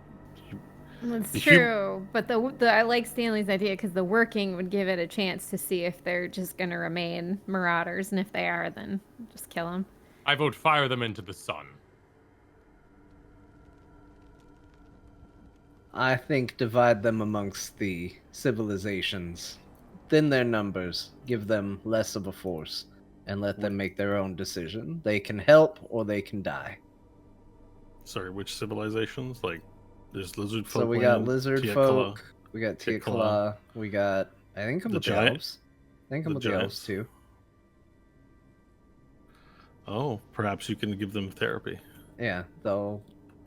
But I mean, that's a lot for any one group to take, so we're gonna divide them up. Okay. I the want Toyota none. host- Varel could launch it into the Varel doesn't sun. want His, any. his third, right? Well, you got to negotiate. You have to take a third Varel, according to Hope, maybe. You got to take your fair share. If I could, I You don't would have send them through a to. portal straight to the Mind Master's domain where they can gamble to their heart's content. Oh, to Sigil. I don't think anyone has a portal to Sigil. No, right I think now. we're Yeah. fresh out of portals. On this planet, anyway. It is ultimately for you to decide. The most peaceful solutions would be to give them a place of their own, but they will maraud in time. We could give them the Stormlands, for instance, and when I pass in some 35 years, it'll be your problem to deal with. I will personally put each to the sword, if you ask me.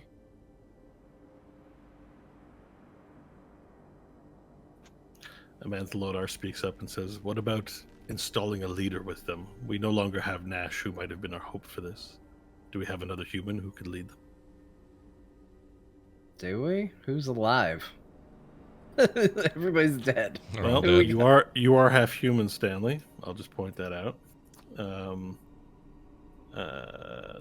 In terms of other humans, the jeweler's gone. The nameless one's gone. He's an orc, but still, he could have been an option. You got Charlemagne. I don't know about if he's really your pick. I'm just going through my cast list here.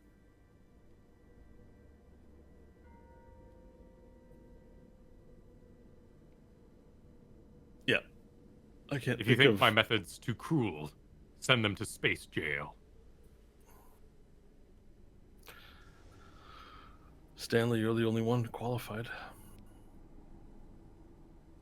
I don't think that's what you want to do, though.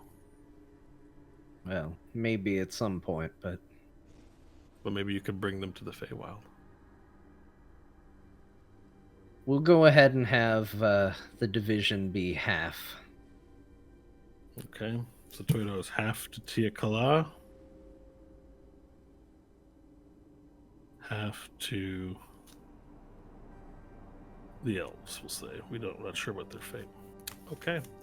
Perfect. And that pretty much covers it. The Paladins of the Umbilical Order are last. These are flesh blobs poured into suits of armor. The inclination would be to send out an expedition to destroy their facilities, generally speaking, but it's for you to decide. And they're fanatical, right? Like maybe I'm Yeah. just reading into the fact that they're paladins and assuming. Yeah, you don't have any as prisoner. They've all been destroyed, but they come from Clench. So you may want to, you have to deal with them in some way, whether that's to send someone to dismantle the facility or... Might be a good first run of our Toyota host. They can fight for us for once. Prove. Okay. Yeah. All right, so Paladins, Toyota host. Overseen by, Yeah. the respective... You could assign a send them by general. themselves. I could send a bunch of new recruits to their door. But Dismantle it. Okay. Perfect. All right. I think that covers all the prisoners that you would have done, that you would have taken, and what to do with them. The last things are to announce what it is you'll be doing with your fates, and then we will carry it out. As the council convenes and everyone departs, heading for their homelands or carrying out whatever orders have been given to them, the three of you meet alone. Will it be farewell, or will it be a continuation of the adventure? What do the three of you tell each other? Well, I mean, we have to go to Planet Nash. It's not quite over yet. that is a journey we should take together. Agreed. All right. With 4 days having passed, your Fate 6 has been reconstituted, and you now have the ability to resummon it, if that's what you're doing. Yeah. And I believe that is how much time I had dealing with resurrection sickness, or not resurrection sickness. What is it? Yeah, you rolled a 4 for the Yeah. wish sickness. Yeah. So Stanley would be restored. Okay, perfect. So the Fate 6 is now parked in the courtyard. Fortifications have been built over the few days that you've been resting, so that you have barracks and quarters, you have places, more and more people. A little settlement is being built here. There will be people who remain behind into the solar mines and build a township of their own, or some sort of civilization here of their own as well. Nobody's forcing everyone to leave completely, but all the dangerous machines have been dismantled at this point, and there's no reason to fear leaving anyone behind, as far as you know. So, to Planet Nash. Planet Nash. Planet Nash. All right. You board the Fate 6 again. You take the reins of the controls, Hope, and traverse through the realm space until you reach the two meteors crash together with the tower in the middle. And we'll one last time show the map in roll 20. you can see its beauty. It's like a penis.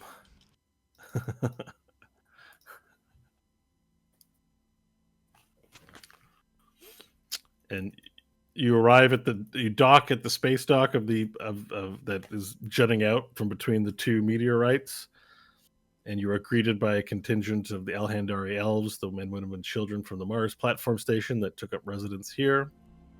And you make your way. Well, before. Okay. Yeah. We are now away from the mundane planet. Do I have the ability to cast spells? You feel your magic return to you and your ability to summon the arcane to your will. Okay. Before docking,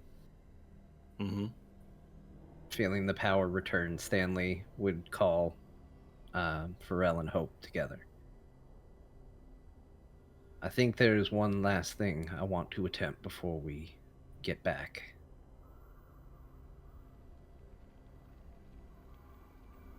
And I would like to cast Wish. And I would like to exceed the limits of the spell, which is typically it will only allow you easily to cast up to an 8th level spell. I would like to exceed the limitations and instead cast the 9th level spell, True Resurrection, and bring back Nash Magard of the Solar Mines. Okay, let's see. True Resurrection.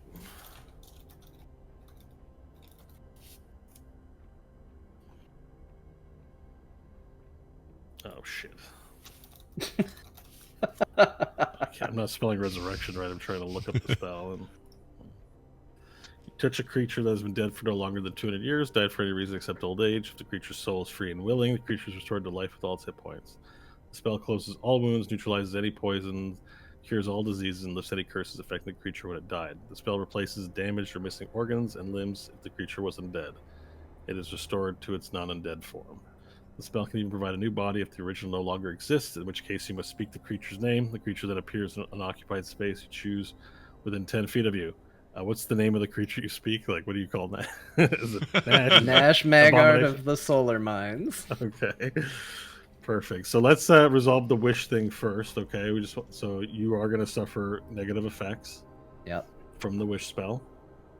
See if I burn out on the wish spell again.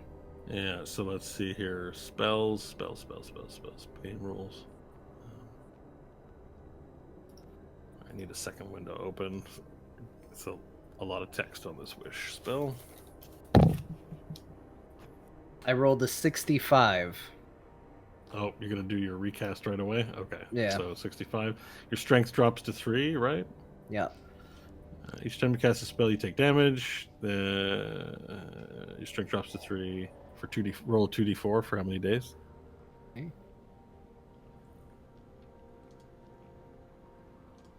3 days. Okay, perfect. And you can cast it again since it's not too stressful. And now for True Resurrection, you cast it, and I assume the creature you're touching is the vial of chrome you saved. Yes. Yeah. And as you touch it, the chrome begins to liquefy and breaks. It bursts out of the vial and lands to the ground. Is there any sort of description or effect that you'd like to describe before I do so? About its casting? No, just there's an ominous, because I think it would be cool, crack of thunder, even in space, even aboard a ship. Makes no sense, but it happens. It's magic. It's fun. Yep. Thunder crackles out or rolls out through space, and from the from the chrome puddle as it bursts out and lands onto the ground, a sort of eyeball, like it looks like, you know, a bubble like that might rise out to get really, really big, and then it pops. So that effect happens, but it's a large red eye. This begins growing out, and then it sort of shrinks down and doesn't pop. And as it shrinks down, it gets enveloped in a head. And you see emerging from this puddle of flesh, like trying to put his whole body through a little keyhole. He like pulls himself out. And Nash, you open your eye and you see your companions around you aboard the Fate 6 with a bunch of ghost elves also looking on. And then you get a hand, and your hand is able to pull you have two hands, and basically your whole body's in this hole, but that big, like just like maybe a few inches in diameter, and you got to pull yourself out. You put your hands on the ground and just pull yourself out of the chrome hole. And eventually, even though it makes no sense, but your bones are all putty and elastic as you pull yourself out. And you're steaming and stinking, but somehow you're born again into the world out of the chrome puddle. Am I a chrome man? You have or no am crows. You were naked with a nature's hole and a shoulder mouth and an arm on your shoulder and underwear DNA. You are fully back to what you are. You've come back from wherever it is you've been. Okay, I was worried I was going to come back. Flesh style. Right. I thought I was going to be all chromy when I came back. That's good. Or maybe it isn't good. Maybe it would have been cool to be chromy. It doesn't matter. I'm not going to look a wish horse in the mouth. I'm going to be glad. And will I know what's happened here? Will I have a feeling of... No, you have no idea. All of a sudden you melted and made a quote from Terminator 2. And all of a sudden you're crawling out of the world's smallest hole, and then somehow you got through it. And now you're naked aboard the Fate 6. I'll lay there and just go, what the hell happened? What is this? I thought I was dying. I will roar with great pleasure. And I'll go, ah! Why is he roaring? What happened? Hope will slap you on the back. And then she'll slap Stanley on the back, too. Stanley just, ow, when he falls over. She's got a few tears in her eyes. She's wiping away. Seeing this great jubilation and exchange of slaps, Varel will join in with a slap for all. Oh, no. Stanley's eyes go wide as Varel comes at him. Yeah. All right. You exchange friendly slaps, and Nash's questions remain unanswered. You were naked aboard a ship. I'll stand no up. inventory, by the way, so you should remove everything from your inventory. Do I have any strength at all? Can I stand? I'm okay to stand up. Yeah, you have your stats. You're fully resurrected, brought back into this earth. You just have 0 equipment. I'll stand up and say, all right, well, I assume someone's going to explain this to me later, but I need a robe or something. Unless y'all like looking at my pocket, let's find a robe. So I'll start looking around. Clothing for him? For anything. I don't care what, just a blanket, whatever. I'll just get it.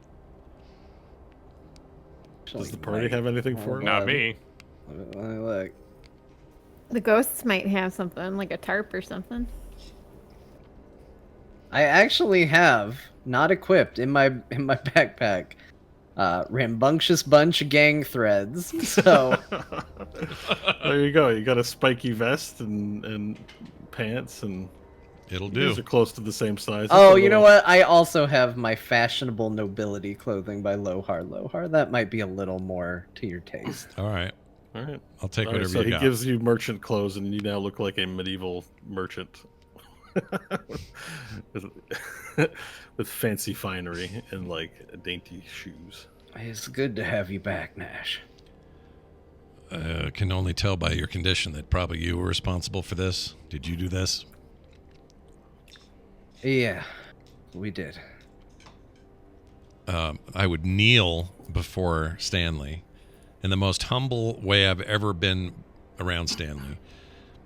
I would, holding, the hem of his cloak, kneel and say, thank you on behalf of me, but thank you more on behalf of my children and Angelashi. Whatever you did means more than you probably know. Well, I figured you deserved to be the one to tell them how you felt, Nash. And perhaps the second surprise, besides being here, you're going to be able to tell them a lot sooner than you think, because we've just arrived. They're waiting outside for you. I'll look up and be a little surprised, and I'll smack my chest and go, hey, did you hear that? Did you hear that? It's my other mouth.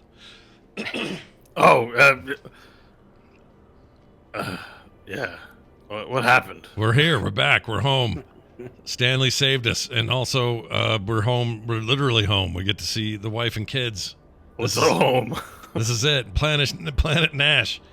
It's probably our new home. We have a whole planet. Maybe. I don't know. What's I haven't planet? decided. Well, it's 2 testicles and a penis, really, but we can make it home. What's a testicle? Good You haven't point. explained much to me, Stash. I'm still new to the world. Well, don't worry. I'll explain all this as we go along, and I'll reach up to high five the little hand and then say, "Where are we there? Can I get out? I need to see them." We're there. All right. All right, with great excitement, Nash, you are able to disembark from the ship, and there's a contingent of Elhendari elves that look upon you with admiration, but I imagine you just blow past them to find Angelashi. And indeed, towards the back, you see your 4 children in human form, as well as Angelashi. I would rush to them, embrace them, and hug her first, and then just go down to where the kids are at their level and hug them, and tell them that I'm home. This is I'm home, and I'm not going anywhere ever again. All right, Angelashi takes you and gives you a deep kiss, and the kids go, ah, and they hug just the same. Yep. And it's a beautiful sight. The Elhendari elves begin boarding because you're going to bring them back to wherever, I assume. So that begins to start underway. Now, is there any other business at Planet Nash any of the characters would like to discuss, or is this where you part ways with Nash? I mean, I would tell him, I would say, Nash, you won't believe it. They built a monument to you. Everybody down there thinks you're dead. Whether or not you want to keep that ruse up or not is up to you, but they built you a statue. Where is this? Where? I want to see it. Talk to Varel. He oversaw it. Varel, It stands in the solar mines. your people did it? With help from others, yes. Well, if I make it back to Earth, it'll be the first thing I check out.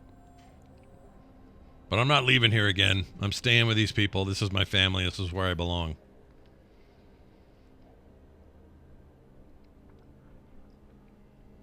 It's not easy, though. Sense. Nash would say it's not easy for me to do this. You've been as much of my family as anybody, but I think it's time. These kids need a father.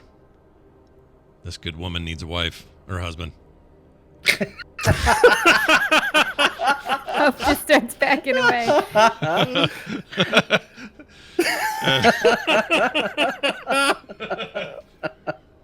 Well, my place, perfect. My place is now here. You'll have to leave without me, and I hope and wish no one sees any more Chrome anymore. I hope we're done with that. Yeah, I could do without your shoulder. Mouse speaks up. I could do without it for a fortnight or forever. I agree. And then I would rush to Varel, and because I know how he hates emotional sort of stuff like that, I would rush and hug the big barbarian first. Just a huge, tight freaking, as tight as Nash can muster. I don't know if you want to roll for it or not, but a big, tight hug. Make a grapple check. All right. Do you want to contest the grapple, Varel, or do you accept the grapple willingly? I will accept it, but I still want to know what strength this hug has. Okay. let's make the contest, please. I'm going to Gotta use. get to hug him. I'm going to You're gonna use get my judged, inspiration for because sure. I still have inspiration I haven't spent. So I'm going to. You can use roll. inspiration if you want. Yep. I'm going to roll advantage here. Okay, I'm glad I did that because that first one sucked. That was a 5. My next roll. You don't have a is- modifier on strength, right? No. Oh no, I do. I have +1. So a 14 Oh. total is my best score. There. All right. What's the contest? That's not bad. That's not bad. Not bad for a skinny human with no wiener. So as he goes to hug me, are you doing an over or an under hug? One arm as best I can because you're a big lizard, but one arm over, other arm under, like a true Okay. hug, where you can reciprocate with the same thing on the opposite direction. X-Men hug. Yeah. Okay. I see the emotion there, and I'm taken aback for a moment.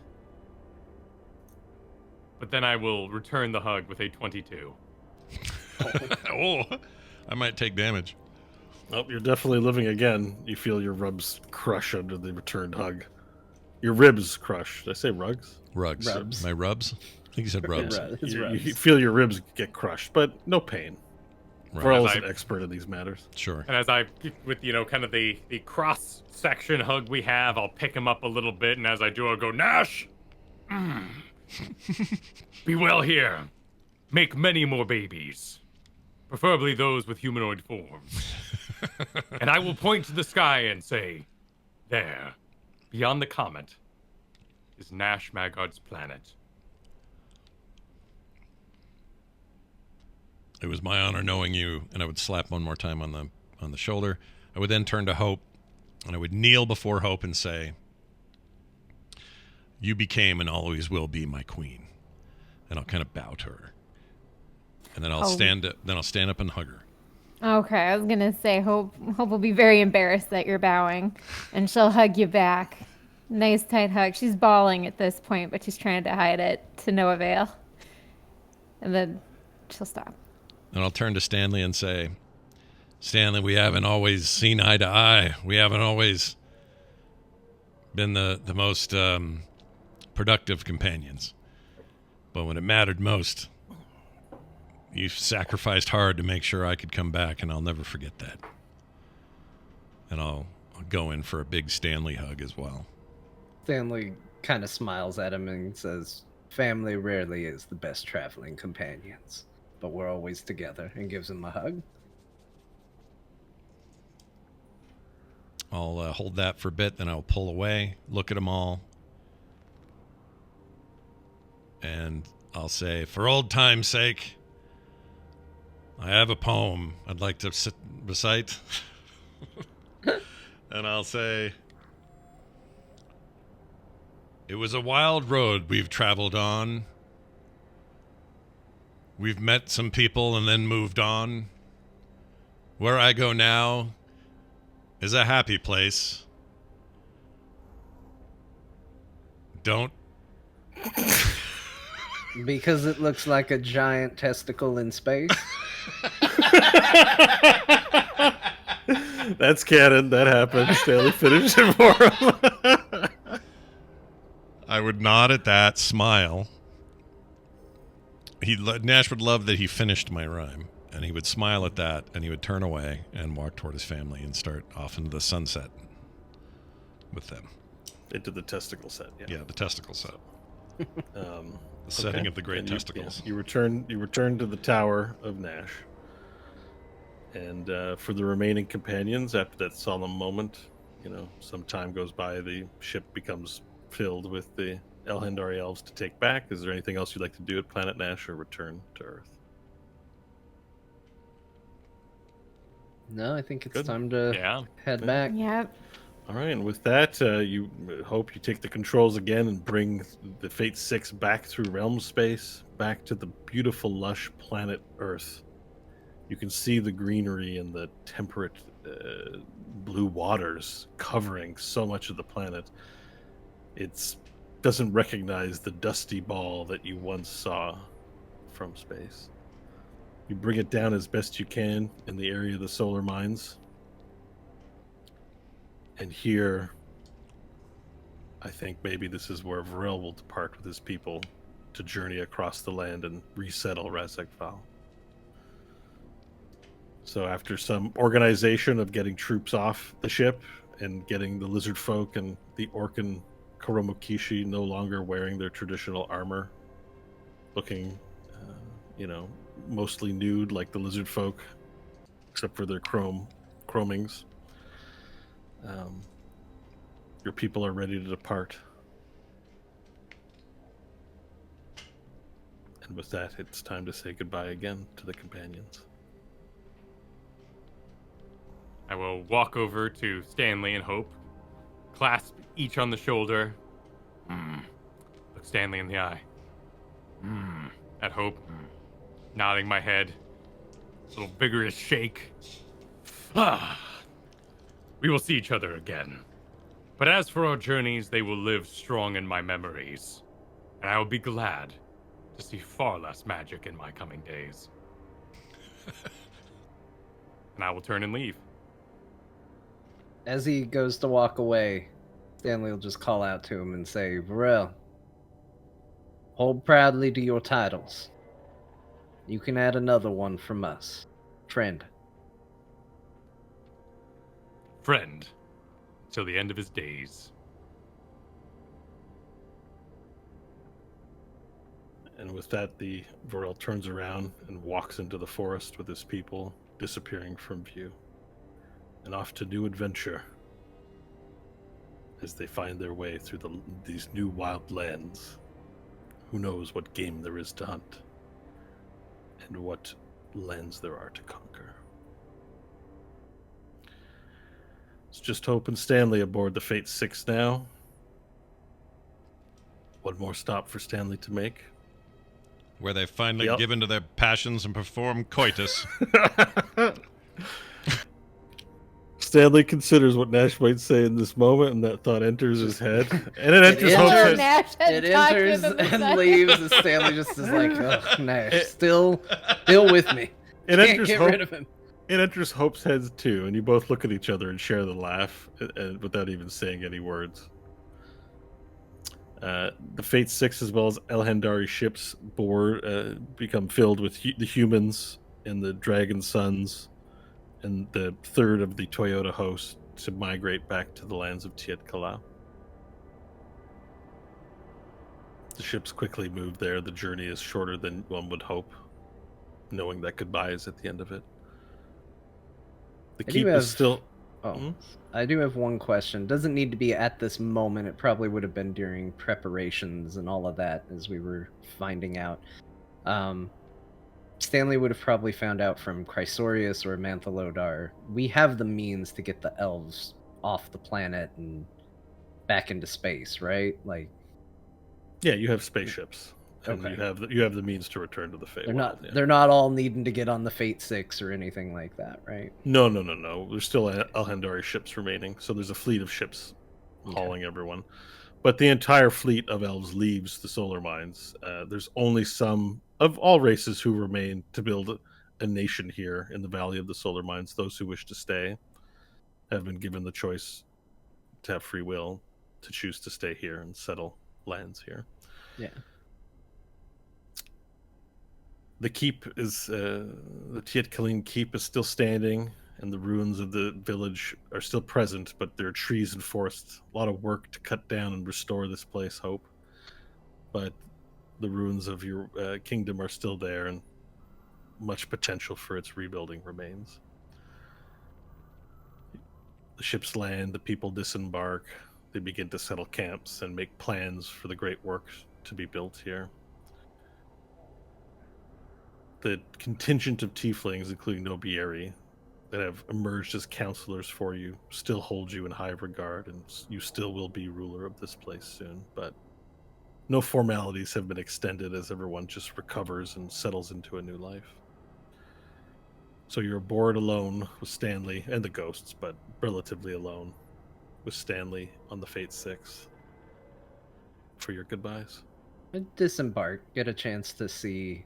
Oh, okay. Even though sure. it's ruins, Tiet Kala,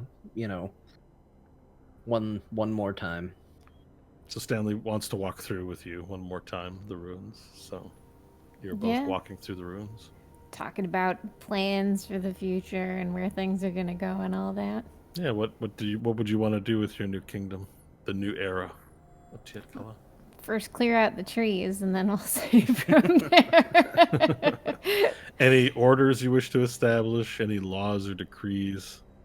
It would be too soon for that, but in general, she'd want it to be a place of peace. Unless you don't want peace, and then she'll just outright kill you. That sounds like Hope. This is a time of peace now. It's peace or die. Or you will not exist on this. Peace or die. Stanley would look at Hope and say, Hope, it's been a crazy journey.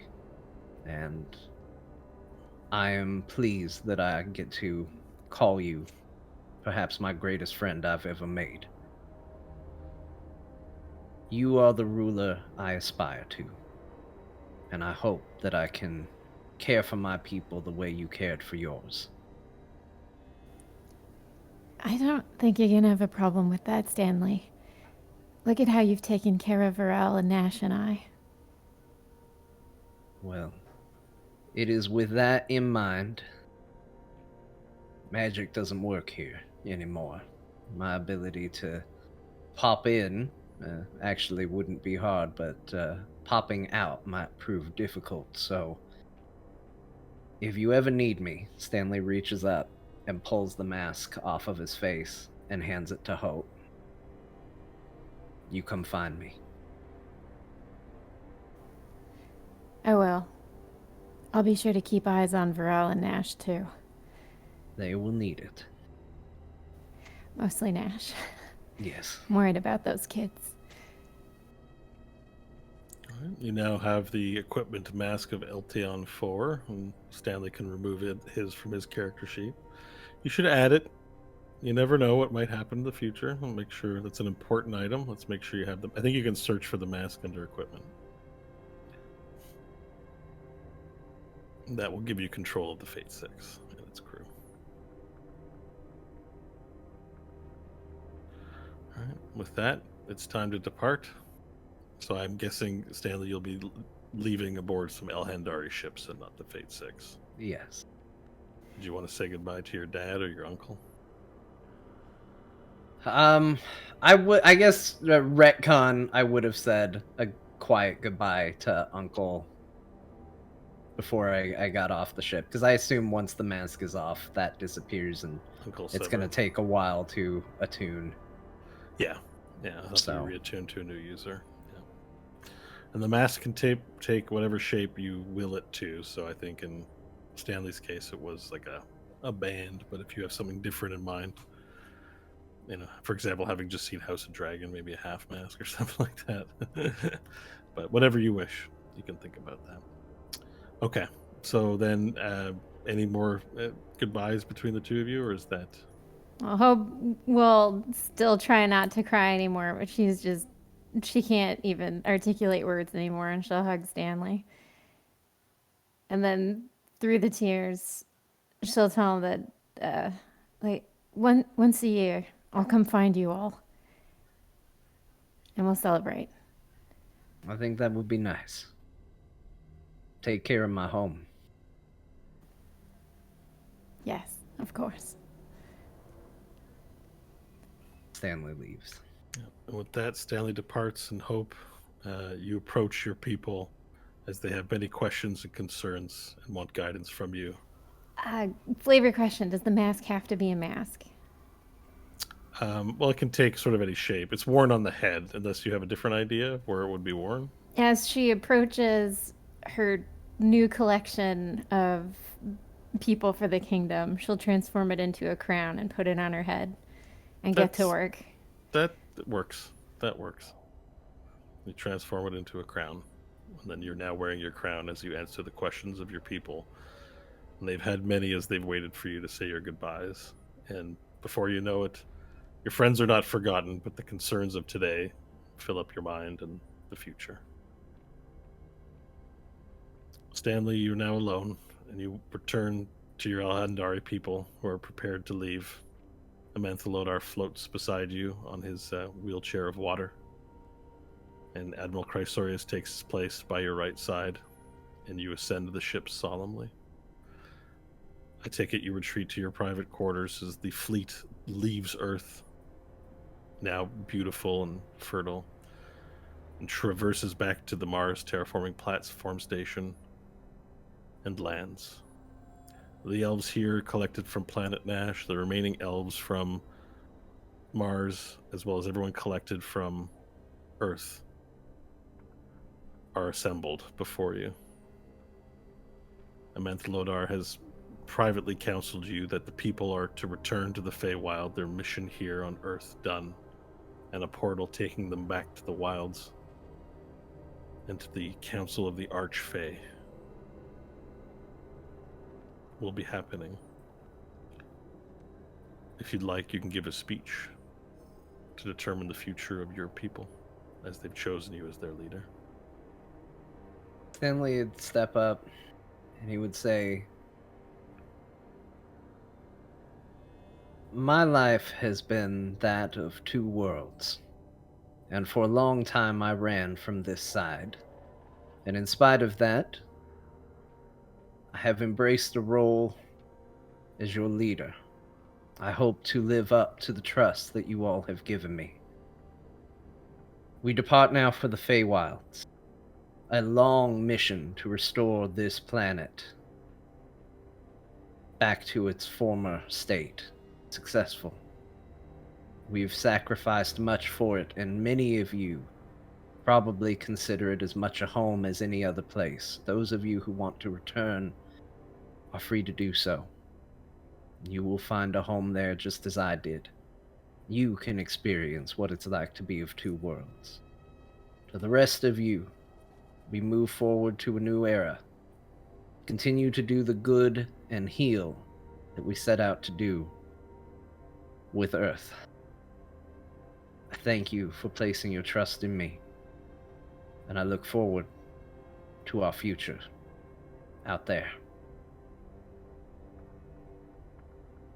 And because you're elves, there's no huzzah or crazy partying. They are very solemn in their knowledge, and in fact, almost a choir magically sings out, because that's just what these elves do. And with that, a great portal opens up behind you that Amantha Lodar has summoned, using his connection to the Elven Feywild. And beyond lies endless greenery, endless streams, bears and elk, woods as far as the eye can see. And many of the elves join you in crossing into this new destiny. Some remain behind to continue the efforts on Mars, and some collect into an Elhendari ship and traverse back to Earth. Their destination, Tietkala. And you're off to your fate beyond in the Feywild. We have one last thing to do before we conclude this campaign.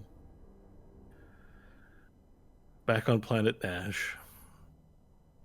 Nash, you're sitting in the kitchen of a house that was built like a retirement cottage for you to raise your kids. What sort of thing might you be doing if you were sitting with your wife at a table while the kids played? Crosswords? Learning an instrument? What are you doing? No. I mean, if I'm just watching the kids, I would do that. I'd watch the kids. I'd watch them play and watch observe and have a smile. Angela, she's reading a book. She looks up from the kids do something funny. One of them trips over each other and they have a little laugh. And Angela, she looks up from her book and makes eye contact with you, smiles. What's your reaction? Smile back, and then I would look back over to the kids and I'd say, careful now, but still smile. Yeah. And as you have this moment, there's a loud rumbling that happens in the cupboard behind you, across the hall. You see the cupboard shake. Yeah. I would look back at it and be like, what the frick? The cupboard shakes again. The kids sort of stop playing, and Nash Jr., Daddy, what's that? I'd say, stay back for a second, and I'd get up, and I would walk toward it slowly to see what's going on over there. Okay. Stealthily, carefully, what manner do you approach this cupboard? Carefully. Not stealth, but careful. Okay. Let's make a stealth roll just to check your composure as you move towards. All right. That would be a 13 total. Okay. Floorboards creak as you step, not stealthily, but carefully, slowly. The cupboard shakes more and more rapidly. It looks like someone's trying to break through the cupboard as the doors open. And still they're locked. Dishes fall. The kids surround themselves near Angela, she holding her. She goes, Nash, what have you done? Nothing. I don't know what this is. This isn't you? No. Stay back. I would ready a I don't know. I'd ready a firebolt or something. No, you know what? I'd ready Ray of Frost because that won't burn anything. I don't want to wreck the Bring house. 2 fingers up. They Yeah. begin to smolder with ice. Yeah. As you have one hand out and other fingers up, you approach the cupboard. You're now standing in front of it. It's shaking. Glasses and Tupperware fall. Tupperware cups and things of that nature fall over. Tupperware. Yeah. It's shaking rapidly. Like,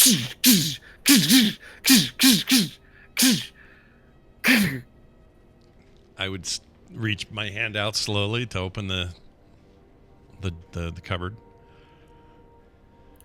all right, you open the cupboard. Your fingers touch the wooden handle. You pull, and the second you pull, Nash Maggard of the Solar Mine comes bursting out of the cupboard and lands on top of you. And he has his hands on your shoulder. And he goes, Nash, it's not over. Okay. I'd go, And what? What? Okay. What is this? it's not over. It's not over. He's coming.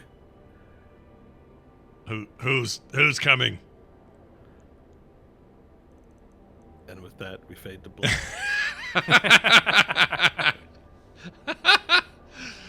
Congratulations on a 5-year-long D&D campaign. Wow.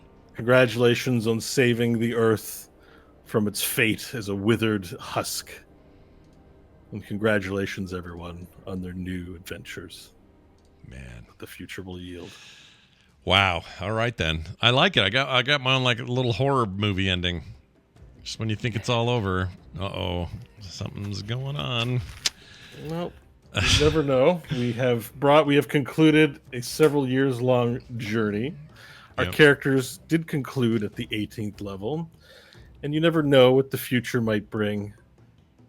One of these days, there might be more story to tell. And we'll leave it there. Yeah. And for now, just imagine Nash trying to deal with another Nash in the house. Good times. Well, on that note, a quick shout out and thanks to Bo for an amazing run. That was crazy great. Yeah. Yay, Yeah, GG. Yep. Thank you for being an amazing DM. Everybody did great as well. And I hope everybody at home enjoyed it. We know we enjoyed hearing what you had to say about our characters and about the stuff we ran into during our play. A couple of pieces of business. We have this like support thing we do on the site, and it's been pretty good, but it goes on pause for a while until we figure out what we're doing next. And when we figure that out, we'll let you know. But as it stands right now, that thing will not charge you fine folks. Again, because we're taking a bit of a break. And when that happens, we'll let you know, or when that comes back, we'll let you know. But for now, I just didn't want you to all wonder if you were paying for no content while we wait for Ferguson baby number 2 and all the other stuff that we're going to do during this break. So there'll be a bit of a break. What we're going to do after, we don't know yet. We'll let you know. We'll keep you informed. But I wanted to let those folks know not to worry about that or wonder if we were just going to charge you for nothing. We will not be doing that. We hope you've enjoyed what we did here. Again, we'll get back to you soon with what we're doing next. Well Thank done, you for everybody. being with us. Yep. For 5 years, 3 hours at a shot. That's right. Not everyone made it. No. So, So congratulations to those Not of you everyone that made it. did. Yeah. so if you're here, then you've also journeyed with us during this long period, and yeah, it is kind of the ending of there's a milestone effect too. So let me say thank you to players for being amazing. I've never played D&D this long or a campaign this far. We got to the point where a wish spell was cast. That's incredible. Yeah. It's definitely an achievement unlocked for me. That was huge. So thank you for being amazing people. I'm It was really an glad honor. you used it. I was dead. It was an honor. It was great. But yeah, we had a great time. And if you've got questions and stuff, keep emailing us. We'd love to respond to those things and let you guys know answers to anything we can. In the meantime, we of course wish Kristen in particular, since she's heavy loading this, for the most successful possible end of her pregnancy and a very happy little new boy among the world. Can't wait for that. We'll let you guys know when that happens. Woo! Very excited. And congratulations, Dad. Also, I know it's still work for you, but I also know it's not as much as her. So there's that. I've been around this road a few times, and I can tell you that is the truth. Anyway, that's going to do it. Thank you all for listening. We'll be back sometime soon with more. Until then, go play D&D with your friends. We'll see you later.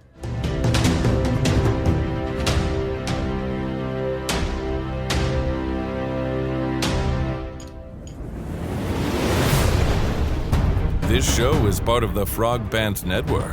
Yes. Get more at frogpants.com.